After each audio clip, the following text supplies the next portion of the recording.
Alice took a deep breath. She had traveled almost a whole day just to stand here, in front of Charlotte's huge mansion, expecting a warm hug from the daughter she hadn't seen in years. But when the heavy oak door swung open, the person standing there was not the Charlotte she knew. This was a strange woman, cloaked in wealth but with completely empty eyes. As soon as Alice stepped across the threshold, a chill ran down her spine. The air in this house was thick with secrets. Why did her footsteps echo so frighteningly? And why did Charlotte glance toward the stairs in panic when she heard a small noise? What was this family hiding behind all that glamour? What do you predict the secret is? Let us know your thoughts in the comments below, and stay with us through this whole story to discover the truth.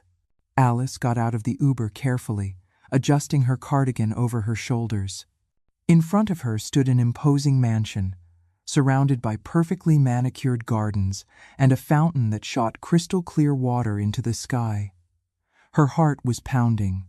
It had been years since she had seen her daughter, Charlotte, and now she was here in Princeton, New Jersey, facing the life that Charlotte had built.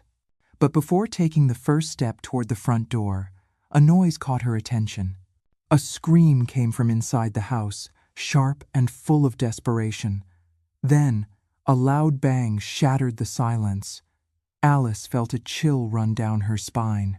For a moment, her instinct told her to go back, that something was not right, but she took a deep breath. Asterisk. Maybe I heard wrong. Maybe I'm just nervous. Asterisk, she thought as she went to the door and rang the doorbell. A few seconds passed, feeling like an eternity, before the door opened.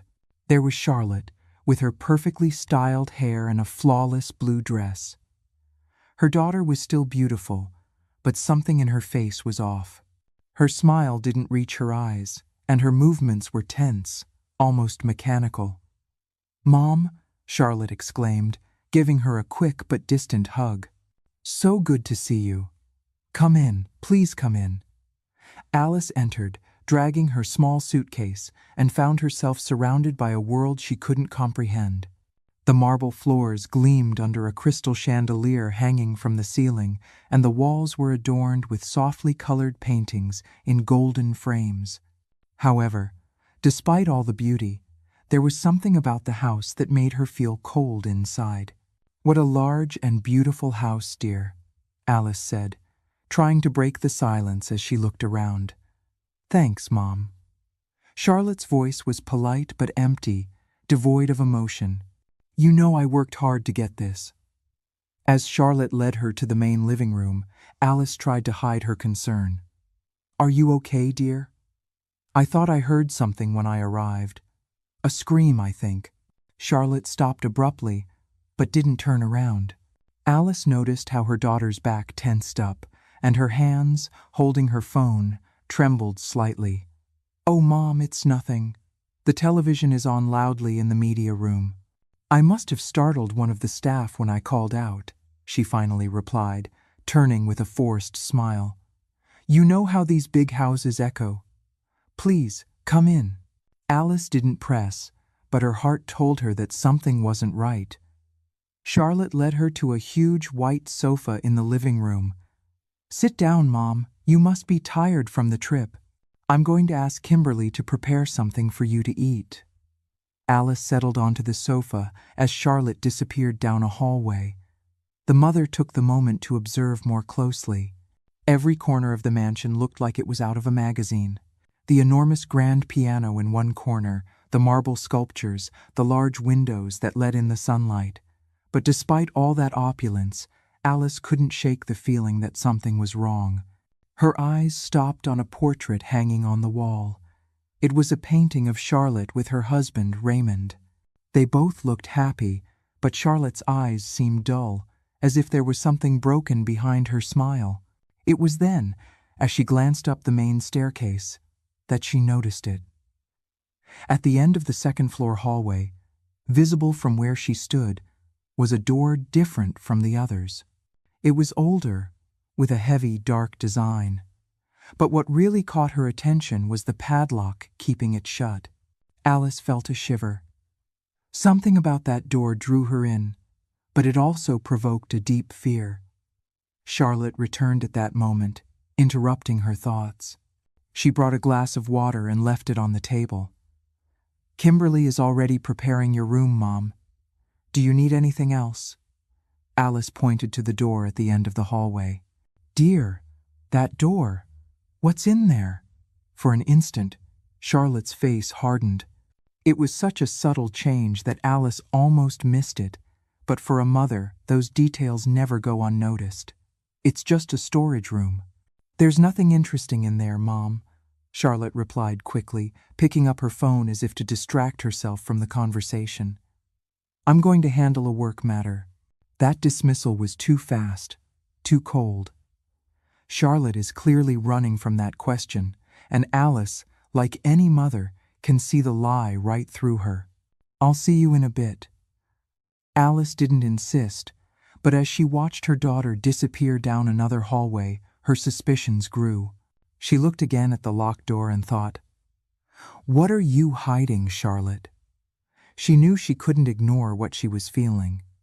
This house held secrets, and she was determined to uncover them. If you, too, are curious about what's behind that door, write the word mystery in the comments. Don't forget to subscribe, activate the bell, and leave us a thumbs up. That helps us continue sharing these stories with you. Somehow, Alice knew that her arrival at this house would mark the beginning of something big and terrifying. The sound of her footsteps echoed off the walls, and she couldn't help but feel that everything in that house was too orderly, almost as if the perfection of every corner was trying to hide something chaotic. As she passed a table decorated with a huge vase of fresh flowers, she saw a framed photograph. It was of Charlotte and Raymond posing at what appeared to be a gala. Although both looked impeccable, Alice couldn't help but notice Raymond's cold gaze and her daughter's rigid smile. As Alice continued to observe the mansion, a faint sound caught her attention. It was a creak, as if someone was moving at the end of the hallway. She looked back but saw no one. Upon reaching a corner, she found herself in front of Kimberly, the housekeeper. The woman, a sturdy lady with a serious face, was carrying a tray with teacups and some snacks. "Good afternoon, Mrs. Alice. Can I offer you something?" Kimberly asked in a kind but distant voice. "No, thank you, dear. I'm just looking at this beautiful house. My Charlotte has good taste, much better than she had as a girl," Alice replied, trying to break the ice. Kimberly managed a slight smile but said no more. As Alice watched her walk away, she had the feeling that this woman also knew something but was not willing to share it. Charlotte reappeared shortly after, busy with her phone and answering messages frantically. Alice watched her attentively. The fake smile from before had disappeared, and now her face seemed to reflect exhaustion. "Dear, do you want to sit for a while? You look so busy," Alice commented softly. "I'm fine, Mom, don't worry. Just work stuff," Charlotte replied without looking up from her phone. Alice sighed. She knew her daughter had always been ambitious, but something in her behavior now seemed more like a burden than an achievement. "And Raymond?" Alice asked, trying to change the subject. "Isn't he home?" Charlotte looked up, surprised by the question. "No, he went out for a meeting. But don't worry, you'll surely see him later."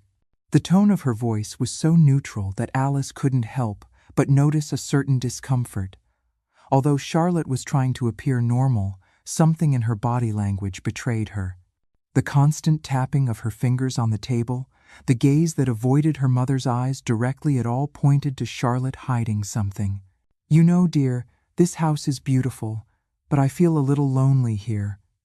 "Everything is so quiet," Alice said, looking around. Charlotte let out a slight, almost nervous laugh. "It's just that I'm not used to having visitors, Mom. But I'll make you feel comfortable, I promise." As Charlotte spoke, Alice thought about how much her daughter had changed. She remembered the days in Vermont when Charlotte would run through the fields, laughing her head off. Where had that joy gone? When had her life become so cold and calculated? Suddenly, a heavy thud interrupted her thoughts. Alice and Charlotte turned their heads in the direction of the sound. It came from the second floor, seemingly from the direction of the locked door. Charlotte stood up quickly, her face pale, though she tried to mask her concern. It's probably just Kimberly moving furniture in one of the guest rooms. This house carries sound. But Alice wasn't convinced. Do you want me to go with you? I can help. No, Mom, really, it's nothing. Stay here, I'll go check. Charlotte left the room, and Alice watched her disappear up the stairs. As time passed and Charlotte didn't return, Alice felt curiosity begin to consume her. She got up from the sofa, looked towards the hallway, and decided to take a short walk to try to understand more about this place. She walked slowly, avoiding making noise. When she reached the foot of the stairs, she heard a faint murmur. Charlotte was talking to someone, but she couldn't understand the words. Then, the sound of a door closing broke the silence. When Alice returned to the living room, Kimberly was there, cleaning a nearby table. The woman said nothing, but her movements were careful, as if she were trying to go unnoticed.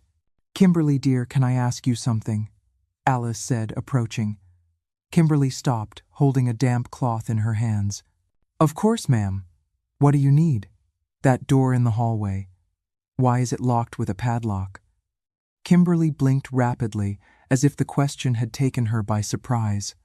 Oh, it's just a storage room, ma'am. There's nothing important there. But Alice noticed how the woman avoided looking directly at her. A storage room? How odd that a storage room would need a padlock. Kimberly didn't answer. Instead, she resumed her task and walked away quickly. Alice understood that she wouldn't get any more answers for now, but something was clear. That door was the key to understanding what was happening in this house. Shortly after, Charlotte returned to the living room, looking calmer. Everything is fine, Mom. Let's have dinner. Kimberly is already preparing something. Alice nodded, but her thoughts still revolved around that door and what could be hidden behind it. Asterisk. I have to know what's going on here, asterisk, she told herself. That night, as the lights of the house went out and silence once again took over the place, Alice decided she wouldn't rest until she discovered the truth.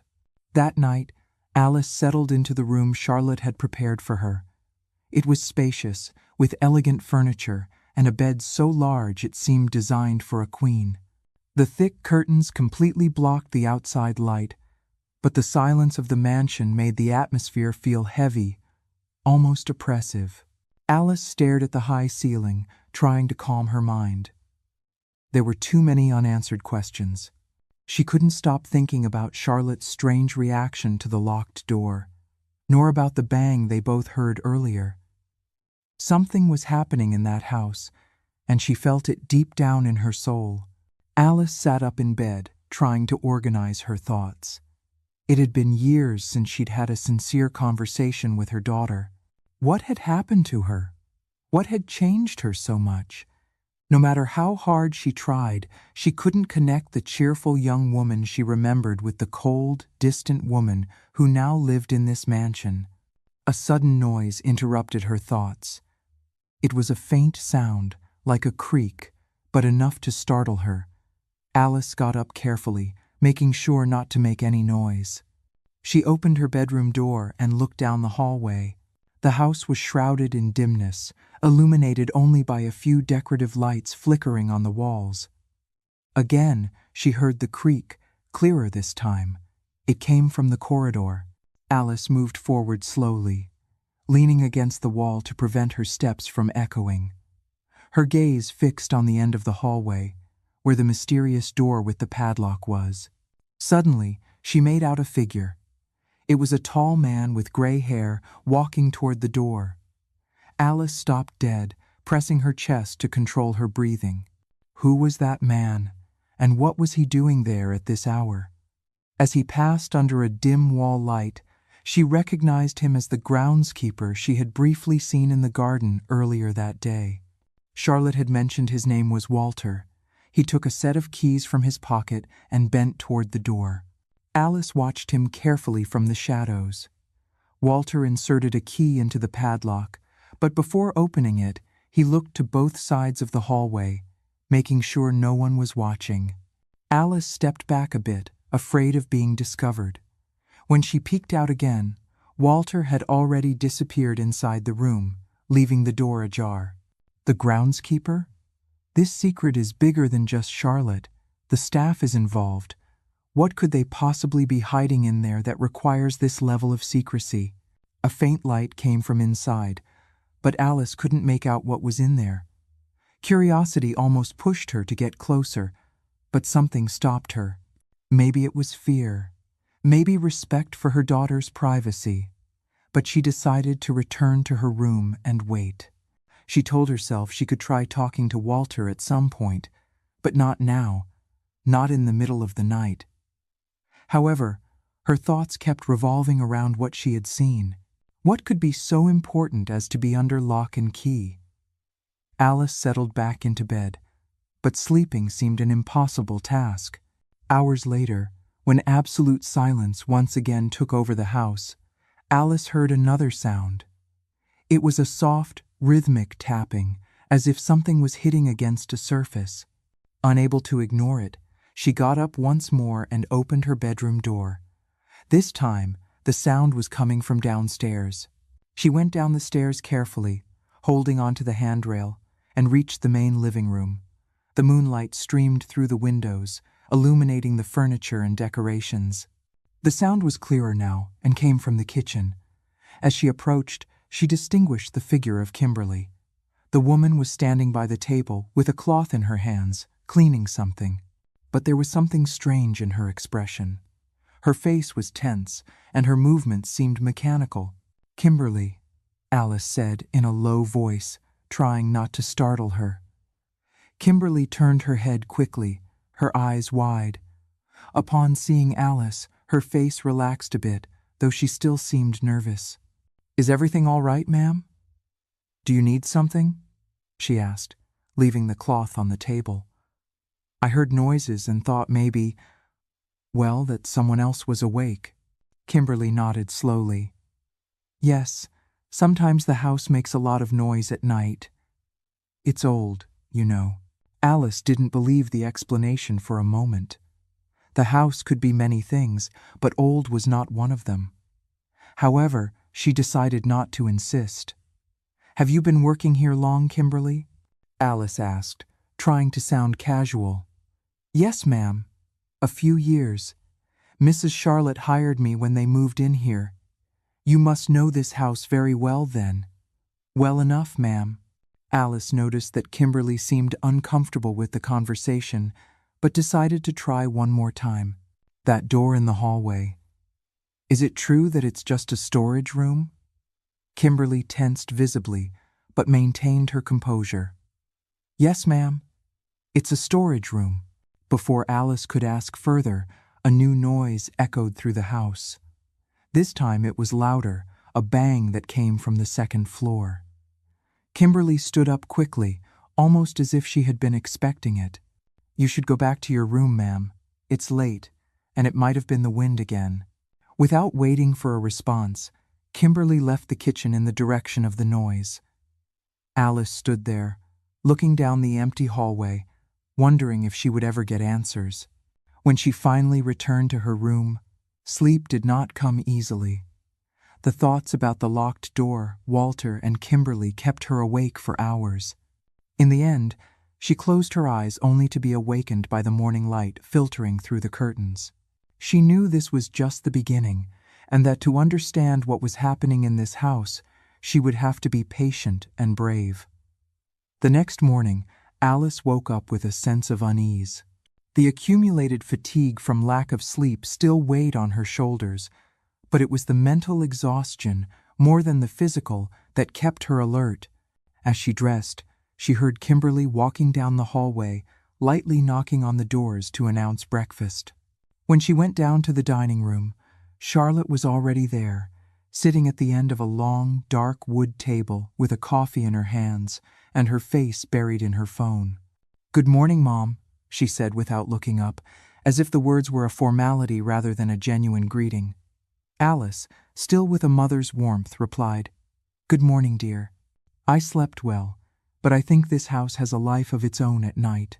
Charlotte looked up, her eyes seeming to analyze her mother's every word. She forced a smile. "What do you mean?"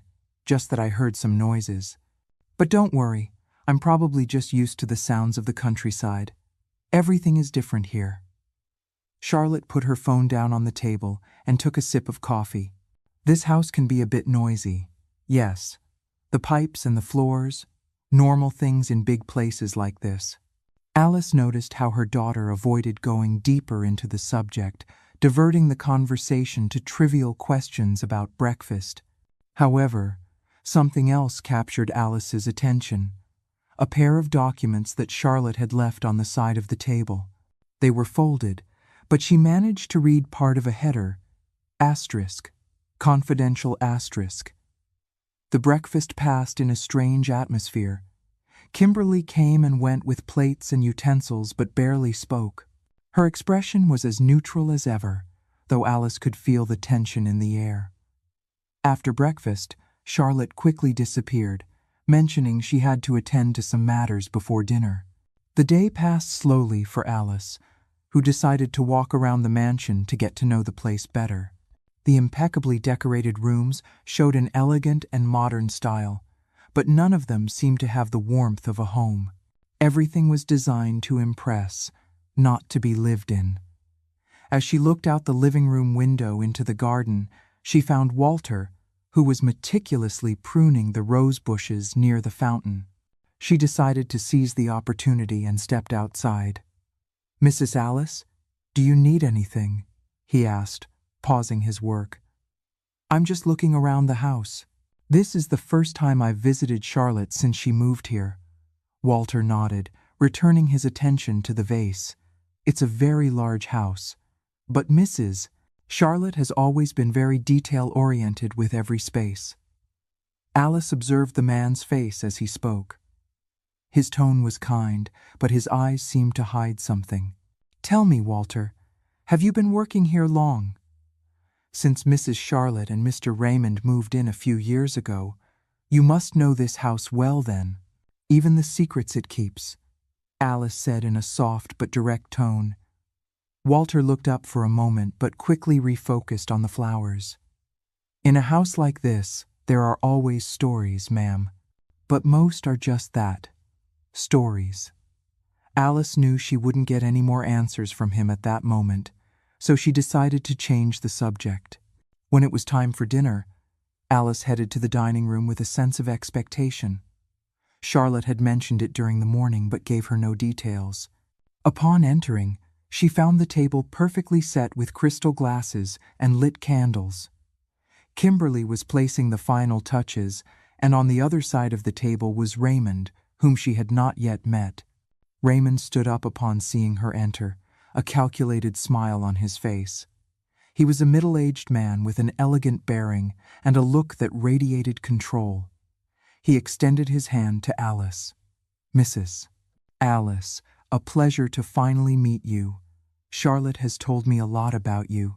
Alice, always polite, shook his hand. "The pleasure is mine, Raymond. Thank you for having me in your home. It's always a pleasure to have a family. Please, sit." The dinner began with superficial conversation. Raymond asked about Vermont, about Alice's health, and about trivial details that seemed to interest him little. Charlotte, for her part, barely spoke, limiting herself to smiling silently and nodding at her husband's comments. However, as the dinner progressed, Raymond began to make more pointed comments.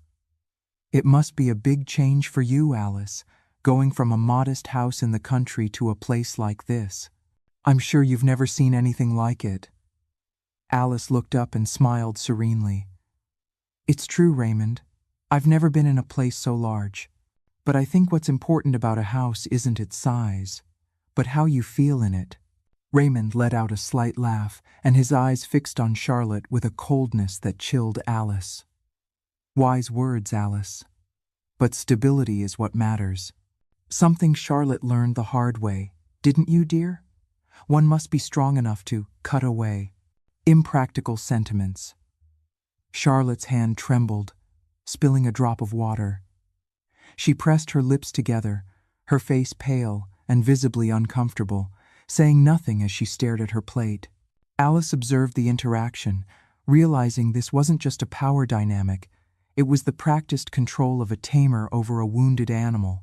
This is the moment Alice stops seeing opulence and starts seeing a cage, that chill at the table. It's the first real clue as to what Charlotte has sacrificed and just who she's afraid of. Raymond continued talking, this time addressing Charlotte. "Honey, you should tell your mother about everything we've achieved here. I'm sure she'd be interested to know how a young woman from the country could come so far." Charlotte looked up and stared at him harshly, but her voice was barely a whisper. "I don't think this is the time, Raymond." "Why not? It's a success story, don't you think?" Raymond replied with a sharp smile. The atmosphere at the table became tense. Alice could feel Charlotte's contained anger, but also her helplessness. She decided to intervene before the situation escalated. "I'm sure Charlotte has worked very hard to get here. She's always been a strong woman, even as a little girl." Raymond didn't reply, but his smile slowly faded. The dinner continued in an uncomfortable silence, and Alice couldn't help but wonder how many times this dynamic had repeated itself between them. When the dinner ended, Raymond stood up and announced he had to make an important call. Charlotte remained at the table, staring at her empty plate. Alice waited for Raymond to leave before speaking. "Dear, are you okay?" Charlotte looked up, and for a moment it seemed she was about to cry, but she quickly composed herself and shook her head. "I'm fine, Mom. Everything's fine." Alice knew it wasn't true but decided not to press her. However, in her heart, she made a promise. To find out what was happening in her daughter's life, no matter what it meant. That night, as she climbed the stairs to her room, Alice felt that something was about to break. The precarious balance of that house couldn't hold for much longer. The faint light of dawn entered through the thick curtains of Alice's room. She had spent another restless night, with the echo of the dinner still resonating in her mind. Raymond's words, wrapped in sarcasm, and Charlotte's palpable discomfort kept her on edge. Something wasn't right, and she knew it. After having breakfast alone, as Charlotte had left early claiming an urgent commitment, Alice decided this was the perfect moment to investigate. The house was silent. Kimberly seemed to be busy in the kitchen, and Walter was nowhere to be seen. She walked through the hallways carefully, stopping in front of the padlocked door that had captured her attention from day one. She leaned in slightly, pressing her ear against the wood. Nothing could be heard from the other side, but that door seemed to have a life of its own, as if something behind it was calling to her. Alice fumbled with the padlock, testing for any weak points, but it was solid. As she looked closely, a slight noise behind her startled her. She turned around quickly and found Kimberly standing at the end of the hallway with an expression she couldn't decipher. "Ma'am, do you need something?" Kimberly asked, her voice firm but without a trace of kindness. Alice tried to regain her composure. "Oh no, dear. I was just looking at this door. It's so different from the others. It makes me curious." Kimberly looked down for a moment, as if thinking about what to say. Finally, she replied, "Mrs. Charlotte doesn't allow anyone in there. It's a storage room, nothing important." The way she said it sounded too rehearsed, as if she had repeated that phrase many times. Alice felt that Kimberly knew more than she was willing to reveal. "I see. It's just that it seems so special," Alice said, trying to sound casual. "What could Charlotte be keeping that needs such a big padlock?" Kimberly didn't answer. Instead, she bowed her head slightly and said, "If you'll excuse me, ma'am, I have to get back to my duties." Alice watched as she walked down the hallway, disappearing into the kitchen. Something in Kimberly's attitude told her that this door was not a simple storage room. There was more to it, and Alice was determined to find out. Later, while walking through the gardens, she ran into Walter, who was trimming some bushes. She took the opportunity to strike up a conversation. "Walter, this house is so large and elegant. It must be difficult to keep everything in order, don't you think?" Walter paused for a moment and nodded. "Yes, Mrs. Alice. It's constant work, but Mrs. Charlotte has always been demanding with the details." Alice decided to be more direct. "Walter, I've noticed there's a locked door with a padlock in the second-floor hallway. Kimberly says it's a storage room, but I'm curious. Do you know what's in there?" Walter looked up, and for a moment, he seemed to hesitate. Finally, he replied, "It's not my place to say, ma'am, but that door represents something that's better left untouched." Alice looked at him with narrowed eyes. "Why do you say that? Is it something dangerous?" Walter shook his head quickly. "No, it's not that. It's just that some things are better left where they are." The man returned to his work, clearly avoiding more questions. Alice understood that she wouldn't get any more information from him, but his words only increased her curiosity.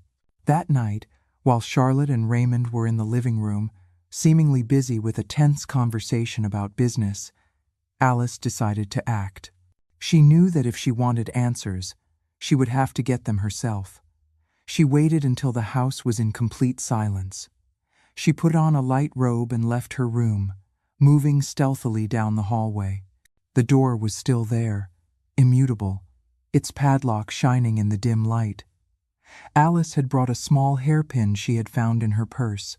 She had seen on occasion how simple locks could be forced, and although she wasn't sure if she could do it, she decided to try. She inserted the hairpin into the padlock and began to move it carefully, feeling every small click inside the mechanism. Suddenly, a noise at the end of the hallway made her stop. She turned her head quickly, her heart pounding, but she saw no one. The hallway was empty, although the feeling of being watched was almost overwhelming. She returned to the padlock and continued her task. After several frustrated attempts, she heard a faint click. The padlock opened. Alice removed it carefully and turned the handle of the door. The door creaked slightly as it opened, revealing a dark room. Alice fumbled for a light switch, and upon finding it, turned on a small lamp on the ceiling. The air inside the room was heavy, as if no one had entered in years.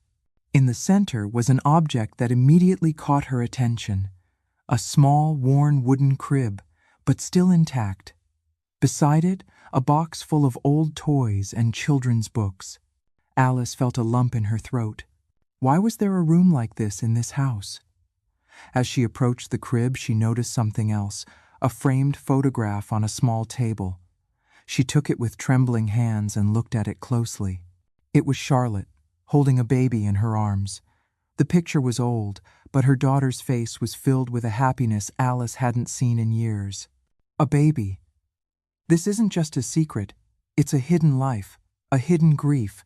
The mystery of the door is solved, but a much more painful one has just begun. Before she could process what she was seeing, a noise behind her made her turn around abruptly.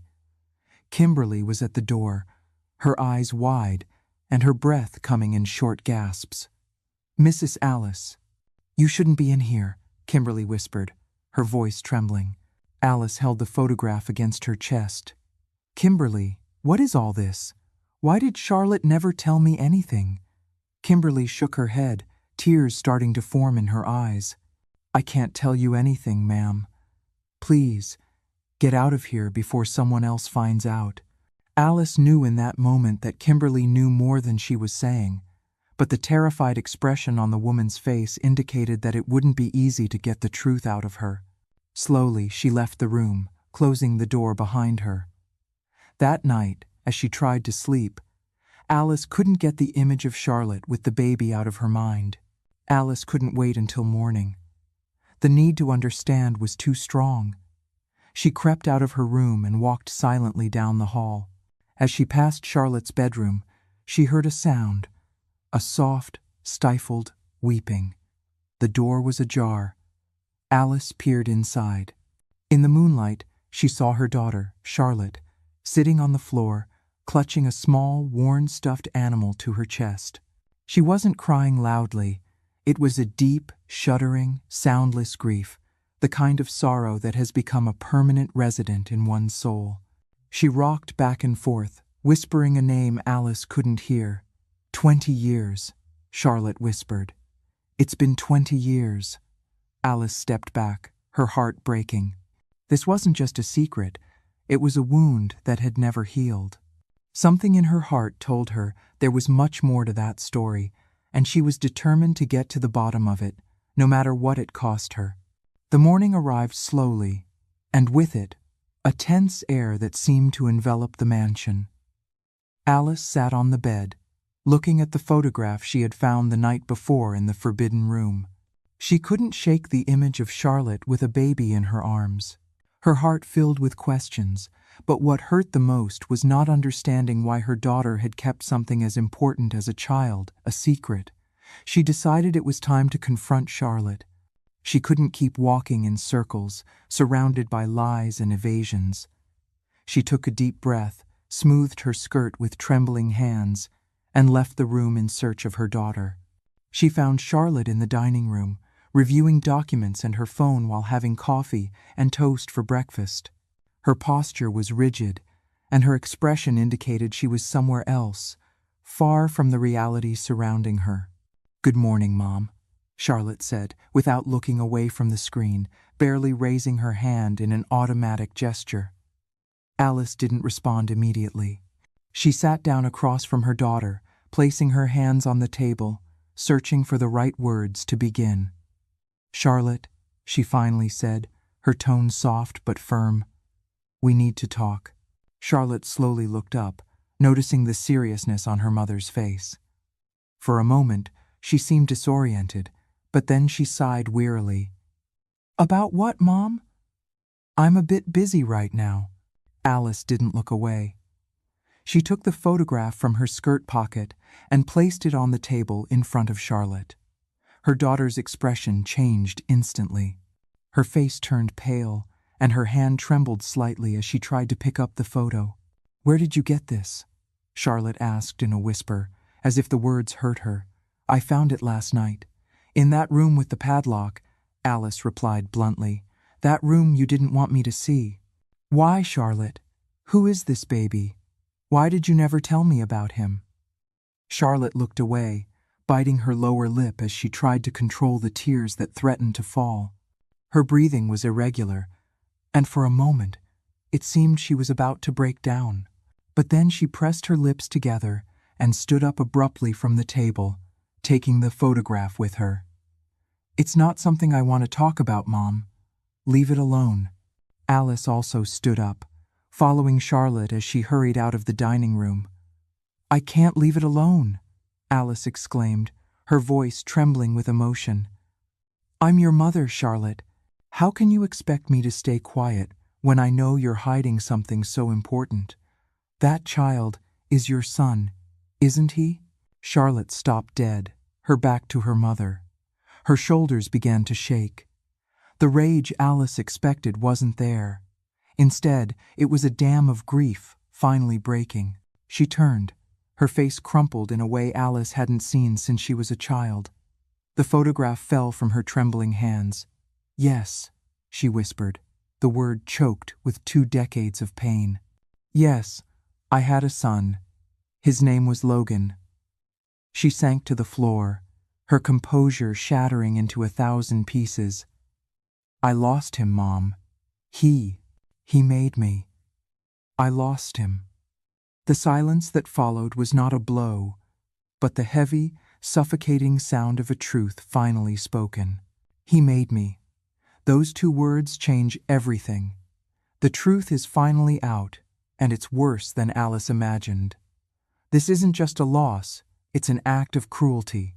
She took a step toward her, trying to touch her arm, but Charlotte pulled back. "Dear, what happened?" Alice asked, her voice broken. Charlotte shook her head, her eyes filled with tears that finally began to fall. "I don't want to talk about it," It's a chapter of my life I prefer to forget. Alice looked at her intently, with a mix of sadness and determination. She knew her daughter was suffering, but she also knew she couldn't let this secret continue to consume her. Charlotte, sometimes the things we try to forget are the ones we most need to face. I'm not here to judge you. I'm here to help you. Charlotte brought her hands to her face, covering it as she tried to calm down. After a few moments, she breathed deeply and let her arms fall to her sides, defeated. Mom, please. Give me time. I'm not ready to talk about this now. Alice nodded slowly, knowing that pushing her further at that moment wouldn't be helpful. But in her heart, she decided she wouldn't stop until she discovered the whole truth. Charlotte had confessed, yes, but Alice knew it was a confession made in anger. It was incomplete. Charlotte had said she lost her son, but the way she said it felt like a shield. Alice knew, deep down, that Raymond was at the center of this loss. She wasn't just looking for proof of a child anymore. She was looking for proof of a crime.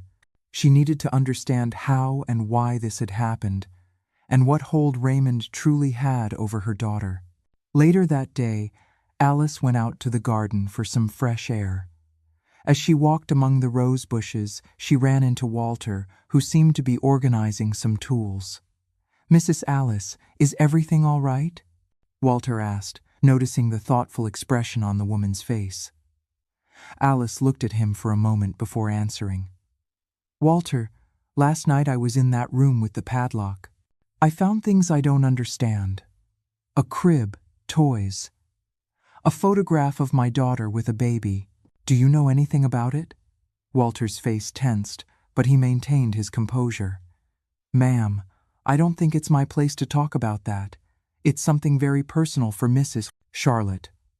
Alice took a step toward him with a pleading look. "Please, Walter, I'm her mother. I just want to understand what's happening. I feel like I'm losing my daughter, and I don't know how to help her."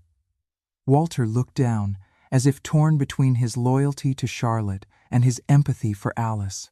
Finally, he spoke in a low tone. "The only thing I can tell you, ma'am, is that what you found in that room is part of a very painful past for Mrs. Charlotte. Something she has tried to overcome, but that continues to haunt her. I don't know all the details, but there's more to it than meets the eye." Alice nodded slowly, feeling that she had touched a sensitive nerve in the man. She knew Walter knew more, but she also understood that he wouldn't reveal it easily. That night, as Alice prepared for bed, she heard an argument downstairs. Raymond's voice was loud and aggressive, while Charlotte's was barely a muffled whisper. Alice approached her bedroom door, opening it a crack to listen better. "You can't keep living with this fear, Charlotte," Raymond shouted. "Enough of your secrets and your weakness." "It's not your decision," Charlotte retorted, her voice breaking. The sound of something breaking reached Alice's ears, followed by a silence that felt eternal. She closed the door slowly, her heart pounding. She knew the storm was just beginning, and she feared for what would come next. Alice spent the rest of the night trapped in her thoughts. The muffled voices of Charlotte and Raymond replayed in her mind, and every phrase she managed to hear felt like an incomplete piece of a puzzle she couldn't solve. She barely slept a few hours, waking up before dawn with renewed determination. If Charlotte wasn't ready to talk, she would have to find the answers on her own. As she left her room, she found the house in silence. The clock in the hallway read 6 a.m., and the dim light of dawn was just beginning to seep through the windows. Alice decided to head to Raymond's study, a place she had noticed on her walks through the house but had not yet explored. The study was at the end of a hallway on the first floor, a room with a dark wooden door that was always ajar. Alice gently pushed the door and entered. The place was immaculate, with a large library occupying one of the walls, a carved wooden desk in the center, and documents perfectly organized in piles. The air had a faint smell of tobacco, although there was no indication that Raymond had been there recently. Alice began to go through the papers carefully, looking for something that could give her clues about Charlotte's past. She found contracts, business documents, and letters from partners, but nothing seemed relevant. However, as she checked one of the desk drawers, something caught her attention, a folder labeled Personal. She opened it with trembling hands, feeling she was about to cross a line. Inside was a series of papers, some in sealed envelopes and others loose. The first thing she saw was a birth certificate. Her eyes widened as she read the name that appeared, Logan Garcia Lopez. It was a boy born almost 20 years ago. Charlotte's name was in the space corresponding to the mother, but the space for the father was blank. Alice felt her heart stop for a moment as she tried to process what she had found. Her gaze fell on a folded letter at the bottom of the folder. She unfolded it carefully, recognizing Charlotte's handwriting instantly. Asterisk. Raymond, I can't go on like this. Keeping this secret is destroying me. I know we decided it was for the best, but every day I feel like I've lost a part of myself that I'll never get back. Logan will always be a part of me, even if I never see him grow up. Sometimes I wonder if I'll ever be able to forgive myself for what I did.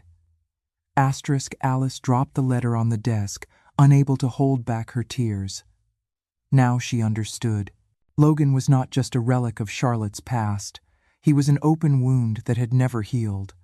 Her daughter had had a son, and for some reason she still didn't know, she had been forced to give him up.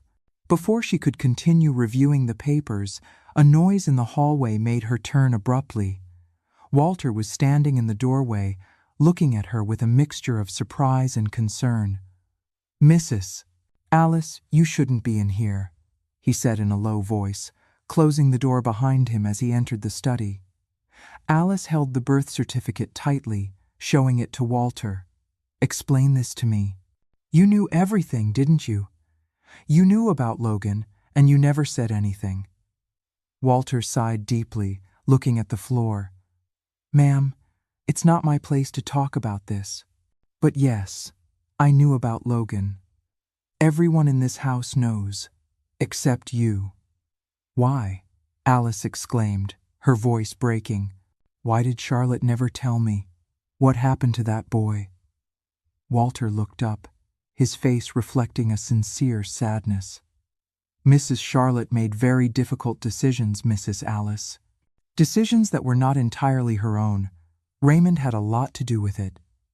The name Raymond sparked a wave of anger in Alice.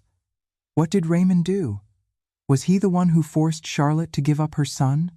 Walter hesitated for a moment, as if searching for the right words. Finally, he said, "Raymond has always been a controlling man. For him, image and status are the most important things. When Logan was born, he thought having a child out of wedlock would ruin his reputation.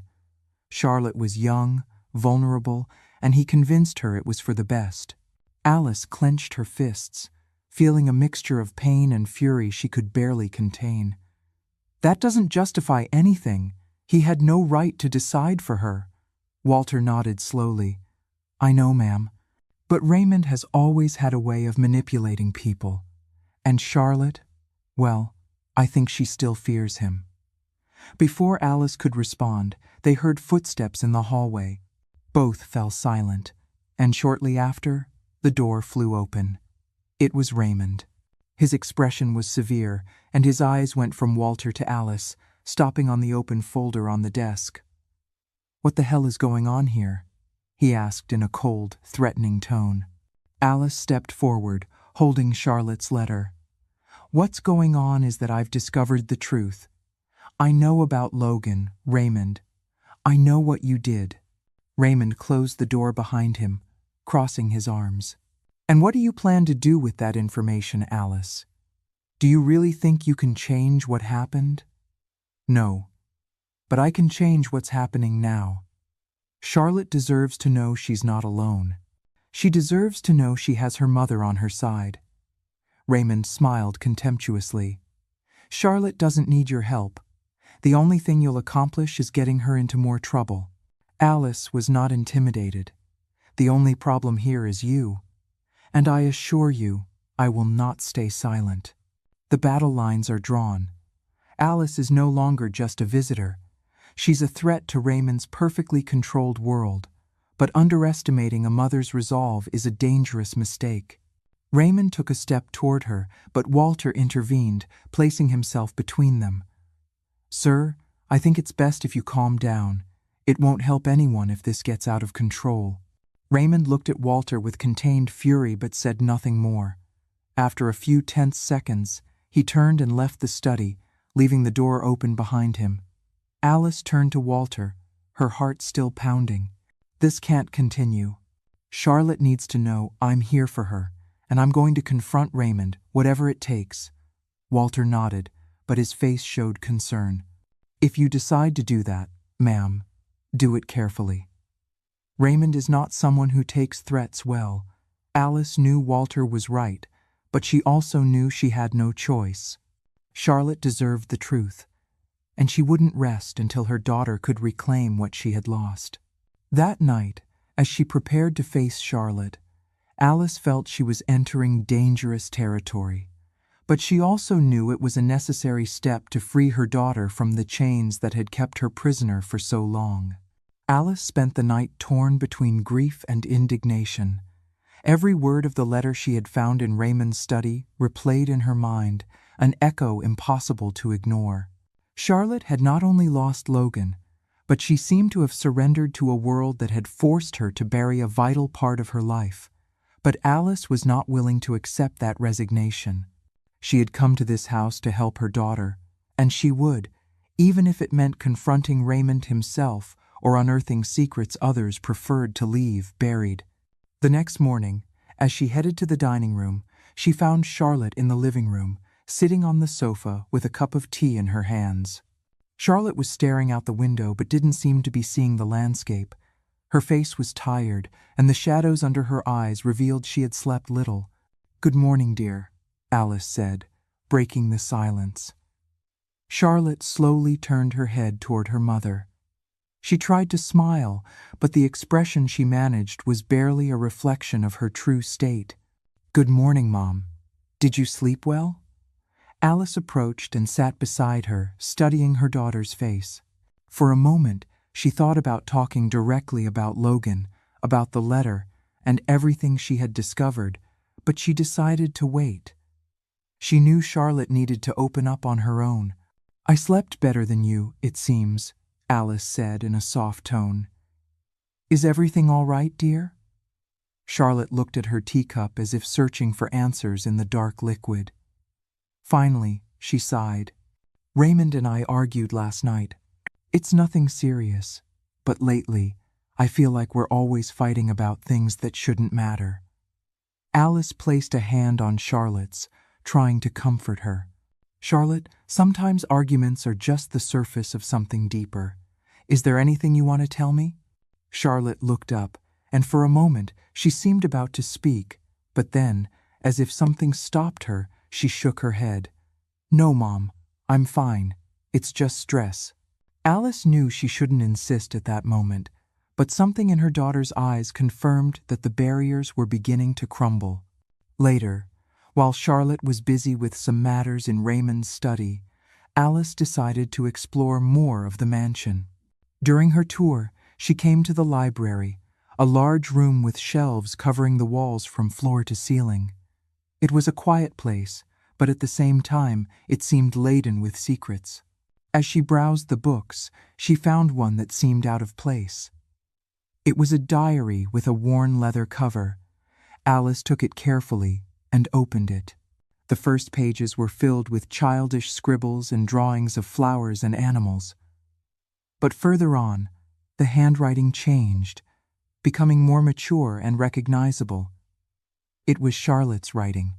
She turned the pages, reading fragments of thoughts her daughter had written in her youth.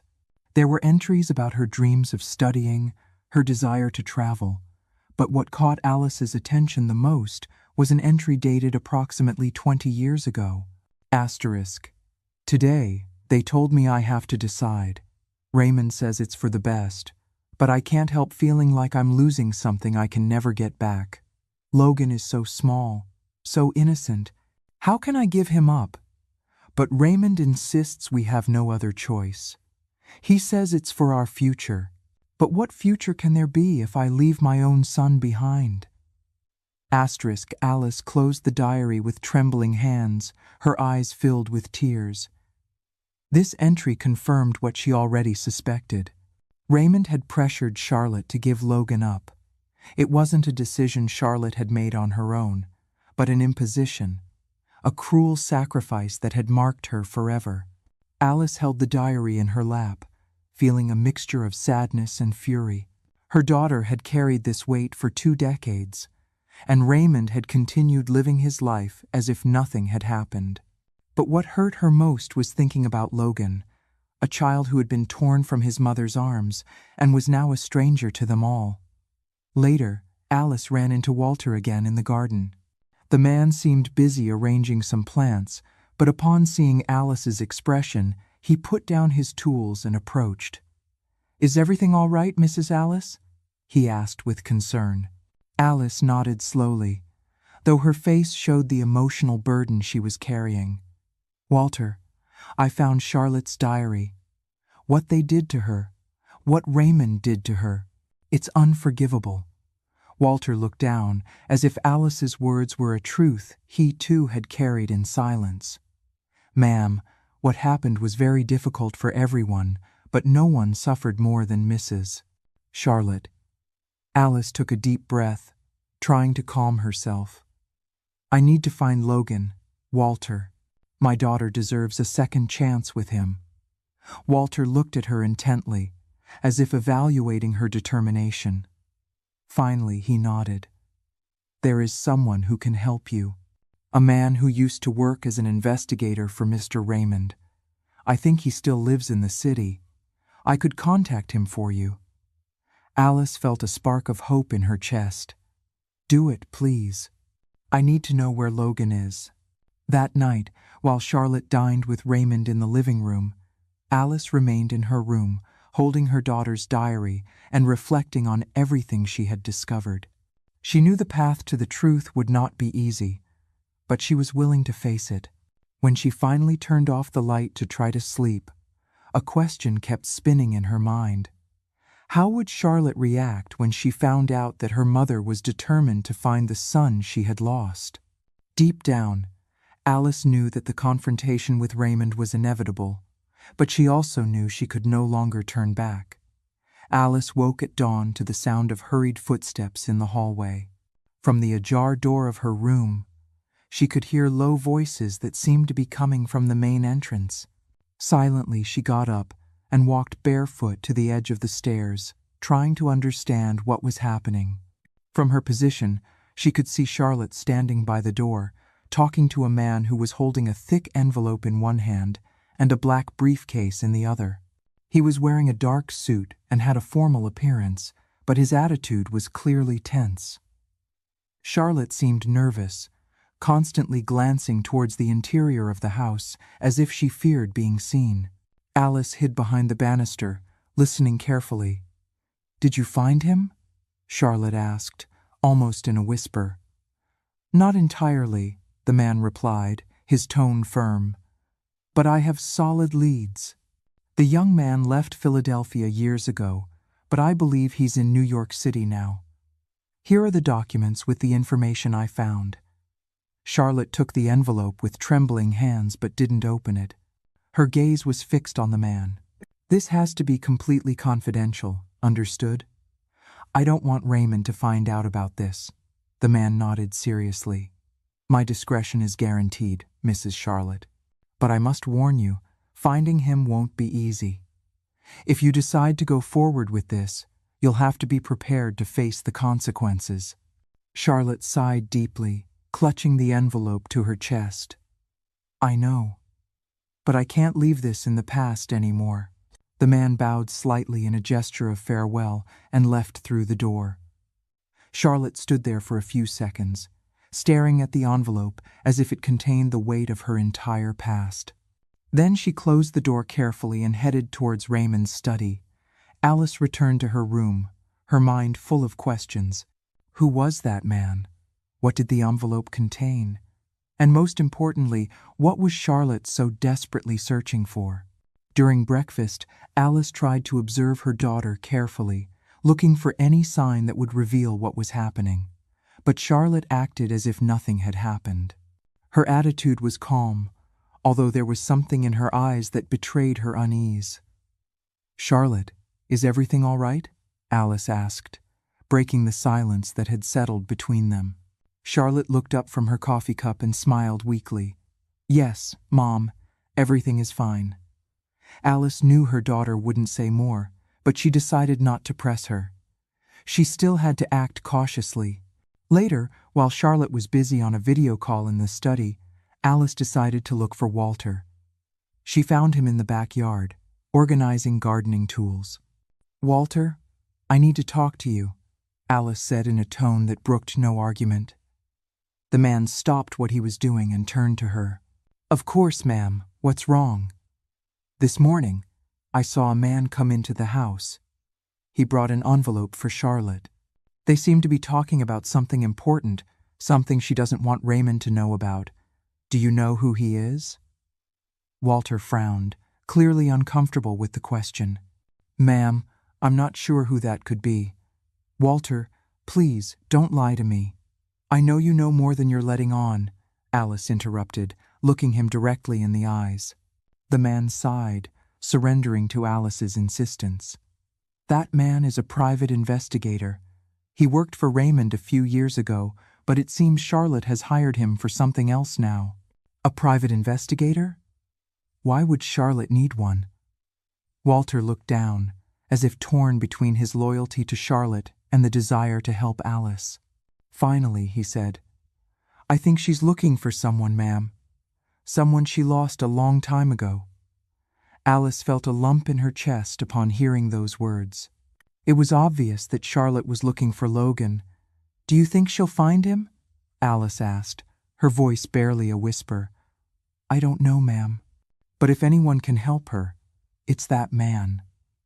Alice nodded, grateful for the information, although she knew there were still many missing pieces in the puzzle. She decided that the best way to support her daughter was to face the situation with courage and patience. That night, as Charlotte ate dinner in silence next to Raymond, Alice watched them both from her place at the table. Raymond was absorbed in his phone, paying no attention to what was happening around him. Charlotte, on the other hand, seemed distant, lost in her thoughts. When Raymond got up from the table to take a call, Alice seized the opportunity to speak with her daughter. "Charlotte, I know you're going through something difficult. I want you to know that I'm here for you, no matter what." Charlotte looked at her with eyes full of contained emotion. For a moment, it seemed she was going to say something, but she finally shook her head. "Thanks, Mom. I know. But there are things I have to resolve on my own." Alice felt a mix of frustration and compassion for her daughter. She knew Charlotte was carrying a huge burden, but she also understood she couldn't force her to talk before she was ready. That night, while the rest of the house slept, Alice heard a noise in the hallway. She got out of bed and carefully opened the door, finding Charlotte standing in front of the forbidden room's door. Her daughter had the envelope in her hands and a look of uncertainty on her face. Charlotte turned her head and saw her mother. For a moment, they looked at each other in silence until Charlotte spoke in a barely audible voice. "Mom, there's something I need to tell you." Alice felt her heart race, knowing that she was finally about to learn the whole truth. Charlotte remained silent in front of the forbidden room's door, clutching the envelope to her chest. Alice watched her from a few steps away, not daring to move too quickly. There was something fragile about her daughter, a vulnerability that seemed on the verge of overflowing. "What do you need to tell me, dear?" Alice asked in a soft voice, trying not to break the moment.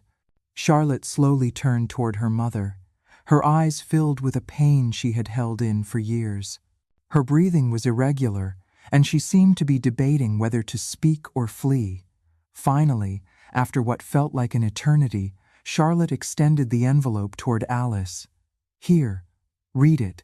Alice took the envelope carefully, as if afraid it would crumble in her hands. She opened it slowly and pulled out a set of documents. There were reports, addresses, photos of a young man with brown hair and a shy smile. The name on the reports was unmistakable: Logan Garcia Lopez.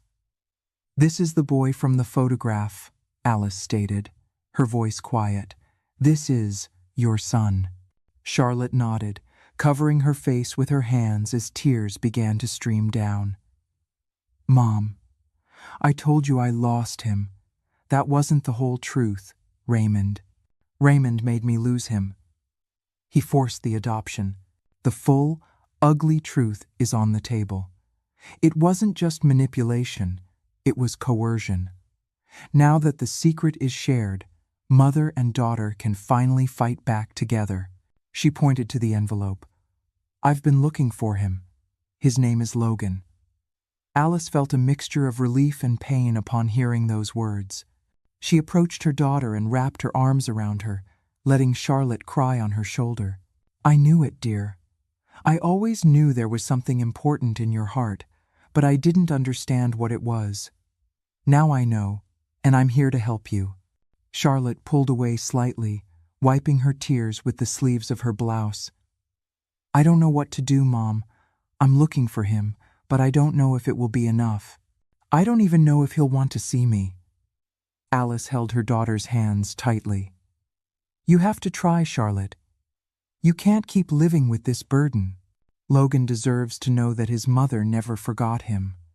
Charlotte nodded, though her face showed uncertainty. "The investigator says Logan might be in New York City. Apparently, he left Philadelphia several years ago, but he doesn't know much more. I only have this information and an address that is no longer valid." Alice looked at the documents carefully. She knew this was just the beginning of a long and complicated road, but she also knew they couldn't give up. Later, Charlotte and Alice sat together in the dining room, going over the documents again and again. Alice noticed how her daughter's strength seemed to slowly return, as if the simple act of sharing her secret had eased part of her burden. "Raymond can't find out about this," Charlotte said at one point, breaking the silence. "Why?" Alice asked, though she suspected the answer. "Because he always wanted Logan to disappear from our lives. When Logan was born, Raymond told me that having a child out of wedlock would ruin our reputation. He pressured me, made me believe that giving him up for adoption was the best thing to do." Alice clenched her fists upon hearing those words. Her heart filled with anger towards Raymond, but she decided to stay calm for her daughter's sake. "Charlotte, no one has the right to decide something like that for you. Raymond can't keep controlling you." Charlotte sighed, looking at her empty coffee cup. "It's not that simple, Mom. He has a lot of power, and I don't know if I can face him alone." Alice took her daughter's hand, looking at her with determination. "You're not alone, dear. I'm with you. And if we need help, we'll find it." That night, while Charlotte slept, Alice went to Raymond's study. She knew she was playing with fire, but she needed to find something else, some piece that could help them in their search for Logan. Rummaging through the drawers, she found something even more disturbing, a folder labeled with Logan's name. Inside the folder were legal documents, but what caught Alice's attention the most was a handwritten letter. As she read it, her blood ran cold. Asterisk. "Raymond, this is the last warning. We know about the boy and what you did to have him adopted. If you don't cooperate with us, the information will reach the authorities.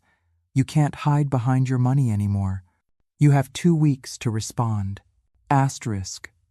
There was no signature, only a return address in New York City. Alice felt her mind fill with questions. Who had written this letter? What did cooperate mean? And most importantly, what had Raymond done to be threatened in this way?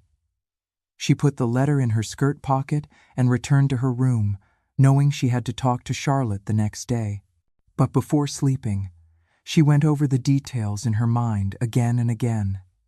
It was clear that Raymond was not just a controlling man. There was something darker behind his actions. The next morning, Alice showed the letter to Charlotte. Her daughter's reaction was one of pure bewilderment. "What does this mean?" Charlotte asked, reading the words over and over. "I don't know, dear, but I think Raymond has been hiding more than we imagined." Charlotte pressed her lips together, her gaze filled with determination. "I have to find out, and if Raymond is involved in something illegal, then I won't stop until I discover it." "We'll start with this address," Alice said, pointing to the return address on the letter. Charlotte nodded, though her face reflected concern. She knew facing Raymond wouldn't be easy, but she also knew she could no longer live in fear.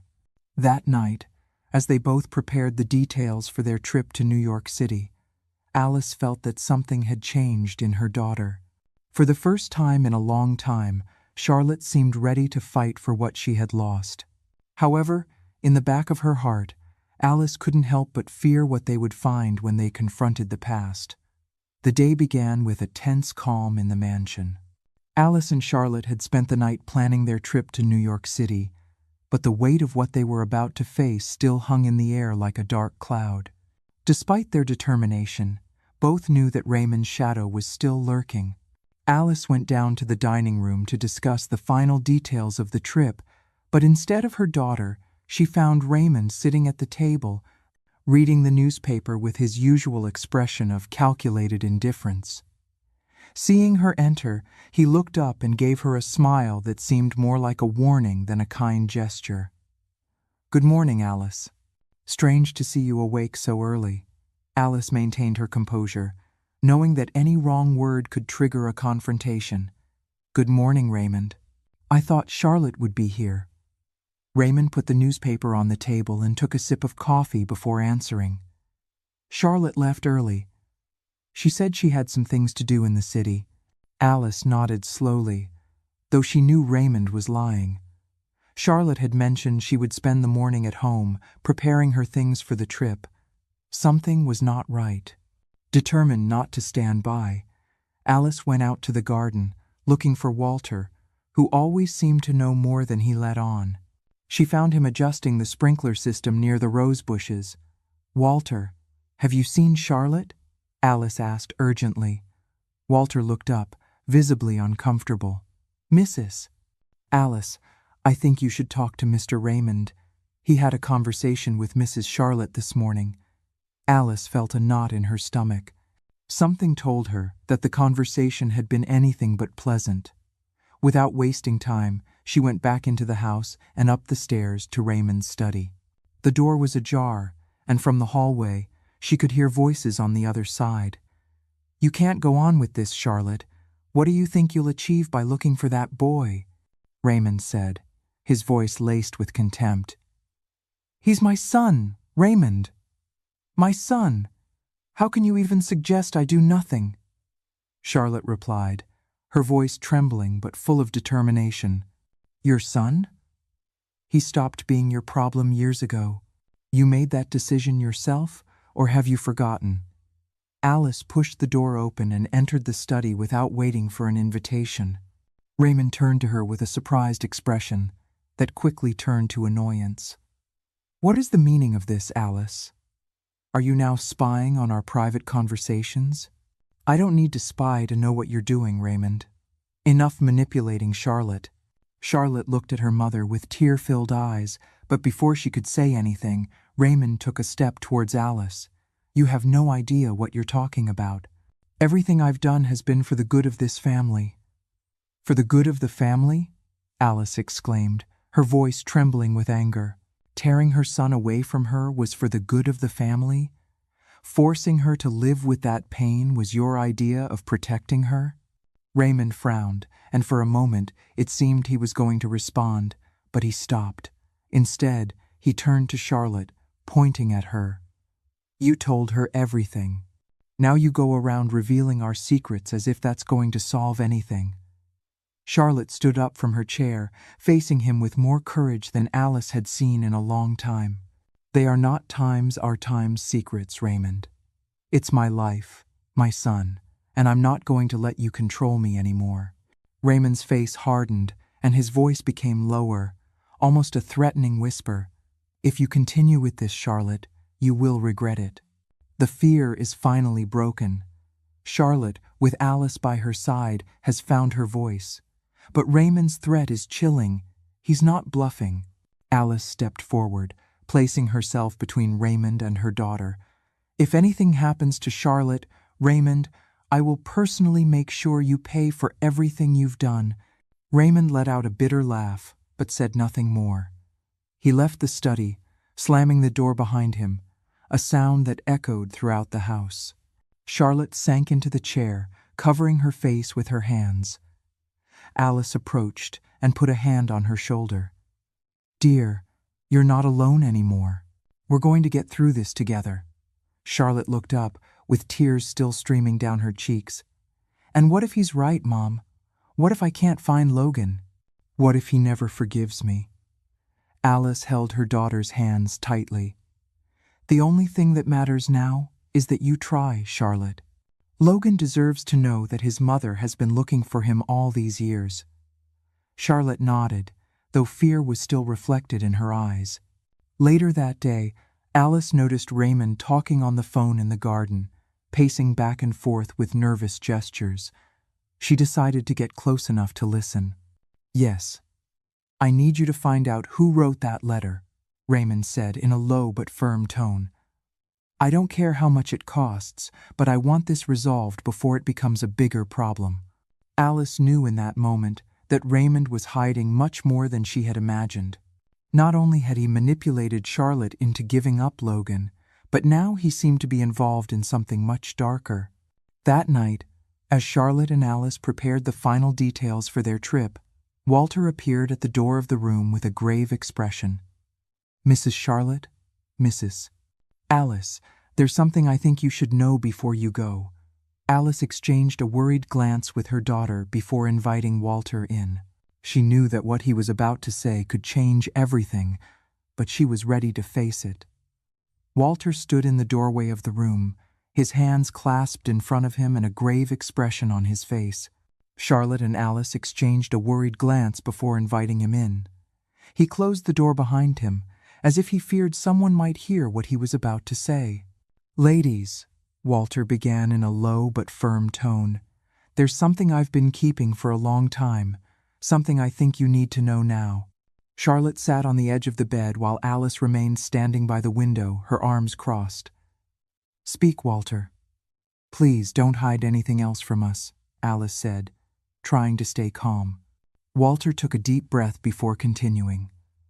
I've worked for this family for years, and from the beginning, I saw things that weren't right. But the moment everything changed was when Logan was born. Charlotte looked down, her hands trembling in her lap. I know Raymond forced her to make terrible decisions, Walter continued, addressing Charlotte. But what you may not know is that not everything was as he made it seem. Alice took a step toward him, her voice filled with urgency. What do you mean by that? Walter paused, as if searching for the right words. Raymond manipulated everything. He didn't just convince Mrs. Charlotte to give Logan up for adoption. He also made sure the boy was taken to a family that suited him, a family that was in debt to him. Charlotte lifted her head abruptly, her eyes full of disbelief. What are you saying, Walter? That this was all Raymond's arrangement? Walter nodded sadly. That's right. The family that adopted Logan was not chosen at random. Raymond chose them because he knew he could control them if things ever got complicated. Alice felt the air leave her lungs. Why would he do something like that? To protect his image, Mrs. Alice. It has always been like that for him. Prestige and control are the most important things. Charlotte stood up, pacing the room as she tried to process what she had just heard. That means that all this time, Raymond has known exactly where Logan was, and he never told me? Walter nodded again. It's possible he knew, but when Logan left Philadelphia, even Raymond lost track of him. Charlotte put her hands to her head, her breathing quickening. I can't believe it. How could I have been so naive? Alice approached her daughter, placing her hands on her shoulders to try to calm her. Charlotte, don't blame yourself. Raymond manipulated everything from the beginning, but now we know the truth, and we can use this information to find Logan. Walter interrupted them with a suggestion. Ma'am, there's something else that could help. When Raymond arranged the adoption, he had several documents signed. Those documents are kept in his safe in the study. Charlotte looked at him hopefully. Do you know how to open that safe? Walter shook his head. No, but I know where he keeps the key. It's in the third drawer of his desk, hidden under a false bottom. Alice nodded, her mind already working on a plan. Then we'll wait for Raymond to leave. He can't know we're doing this. Later that afternoon, Raymond announced he had a meeting in the city and wouldn't be back until late. Alice and Charlotte exchanged a knowing look. It was the opportunity they had been waiting for. When they were sure Raymond had left, the two of them, accompanied by Walter, went to the study. Charlotte opened the third drawer of the desk, following Walter's instructions. She found the false bottom with the key. With trembling hands, she approached the safe and opened it. Inside were folders, envelopes, and a series of carefully organized documents. Alice and Charlotte began to go through everything while Walter stood guard at the door. After several minutes, Charlotte found what they were looking for, a file labeled with Logan's name. Inside were copies of the birth certificate, adoption papers, and a series of handwritten notes by Raymond. One of the notes read, Asterisk. The Garcia Lopez family is no longer a problem. Logan is in a safe place. However, if anyone starts asking questions, we must ensure they can't get to him. Asterisk. Charlotte gritted her teeth as she read those words. He knew. This was all his plan. Alice took one of the documents and pointed to an address in New York City. There's something here, Charlotte. It seems to be where Logan lived before he moved. Someone there might know something about him. Charlotte nodded, though fury was still evident in her face. We'll go tomorrow. No matter what, I have to find him. Before closing the safe, Alice found something else, a recent letter addressed to Raymond. She opened it and read aloud, Raymond, your time is running out. We know what you did, and we won't stop until you pay for it. If you don't cooperate, the whole truth will come out. Charlotte looked at her mother, confused. What does this mean? Alice put the letter in her purse. It means someone else is after Raymond. They have the physical proof.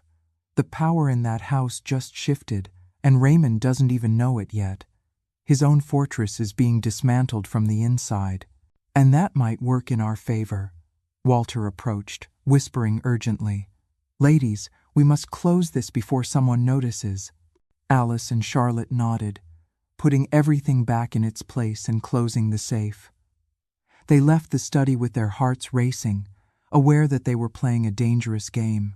That night, as she reviewed the documents and planned their trip, Alice couldn't help but feel a mixture of hope and fear.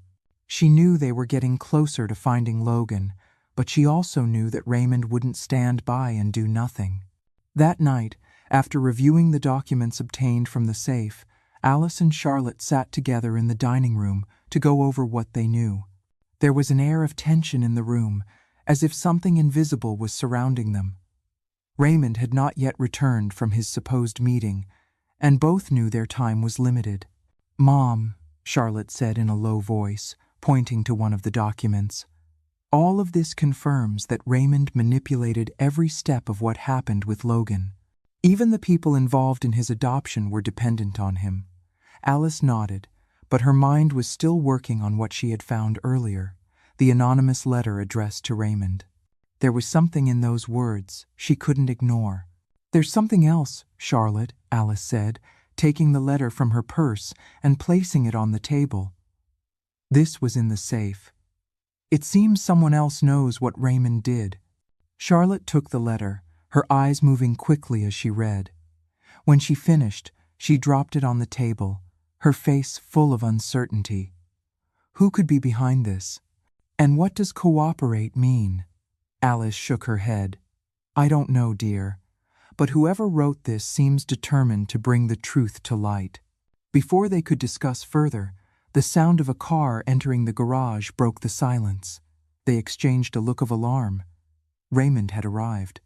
Alice quickly put the letter back in her purse while Charlotte tried to maintain her composure. When Raymond entered the dining room, his expression was darker than usual.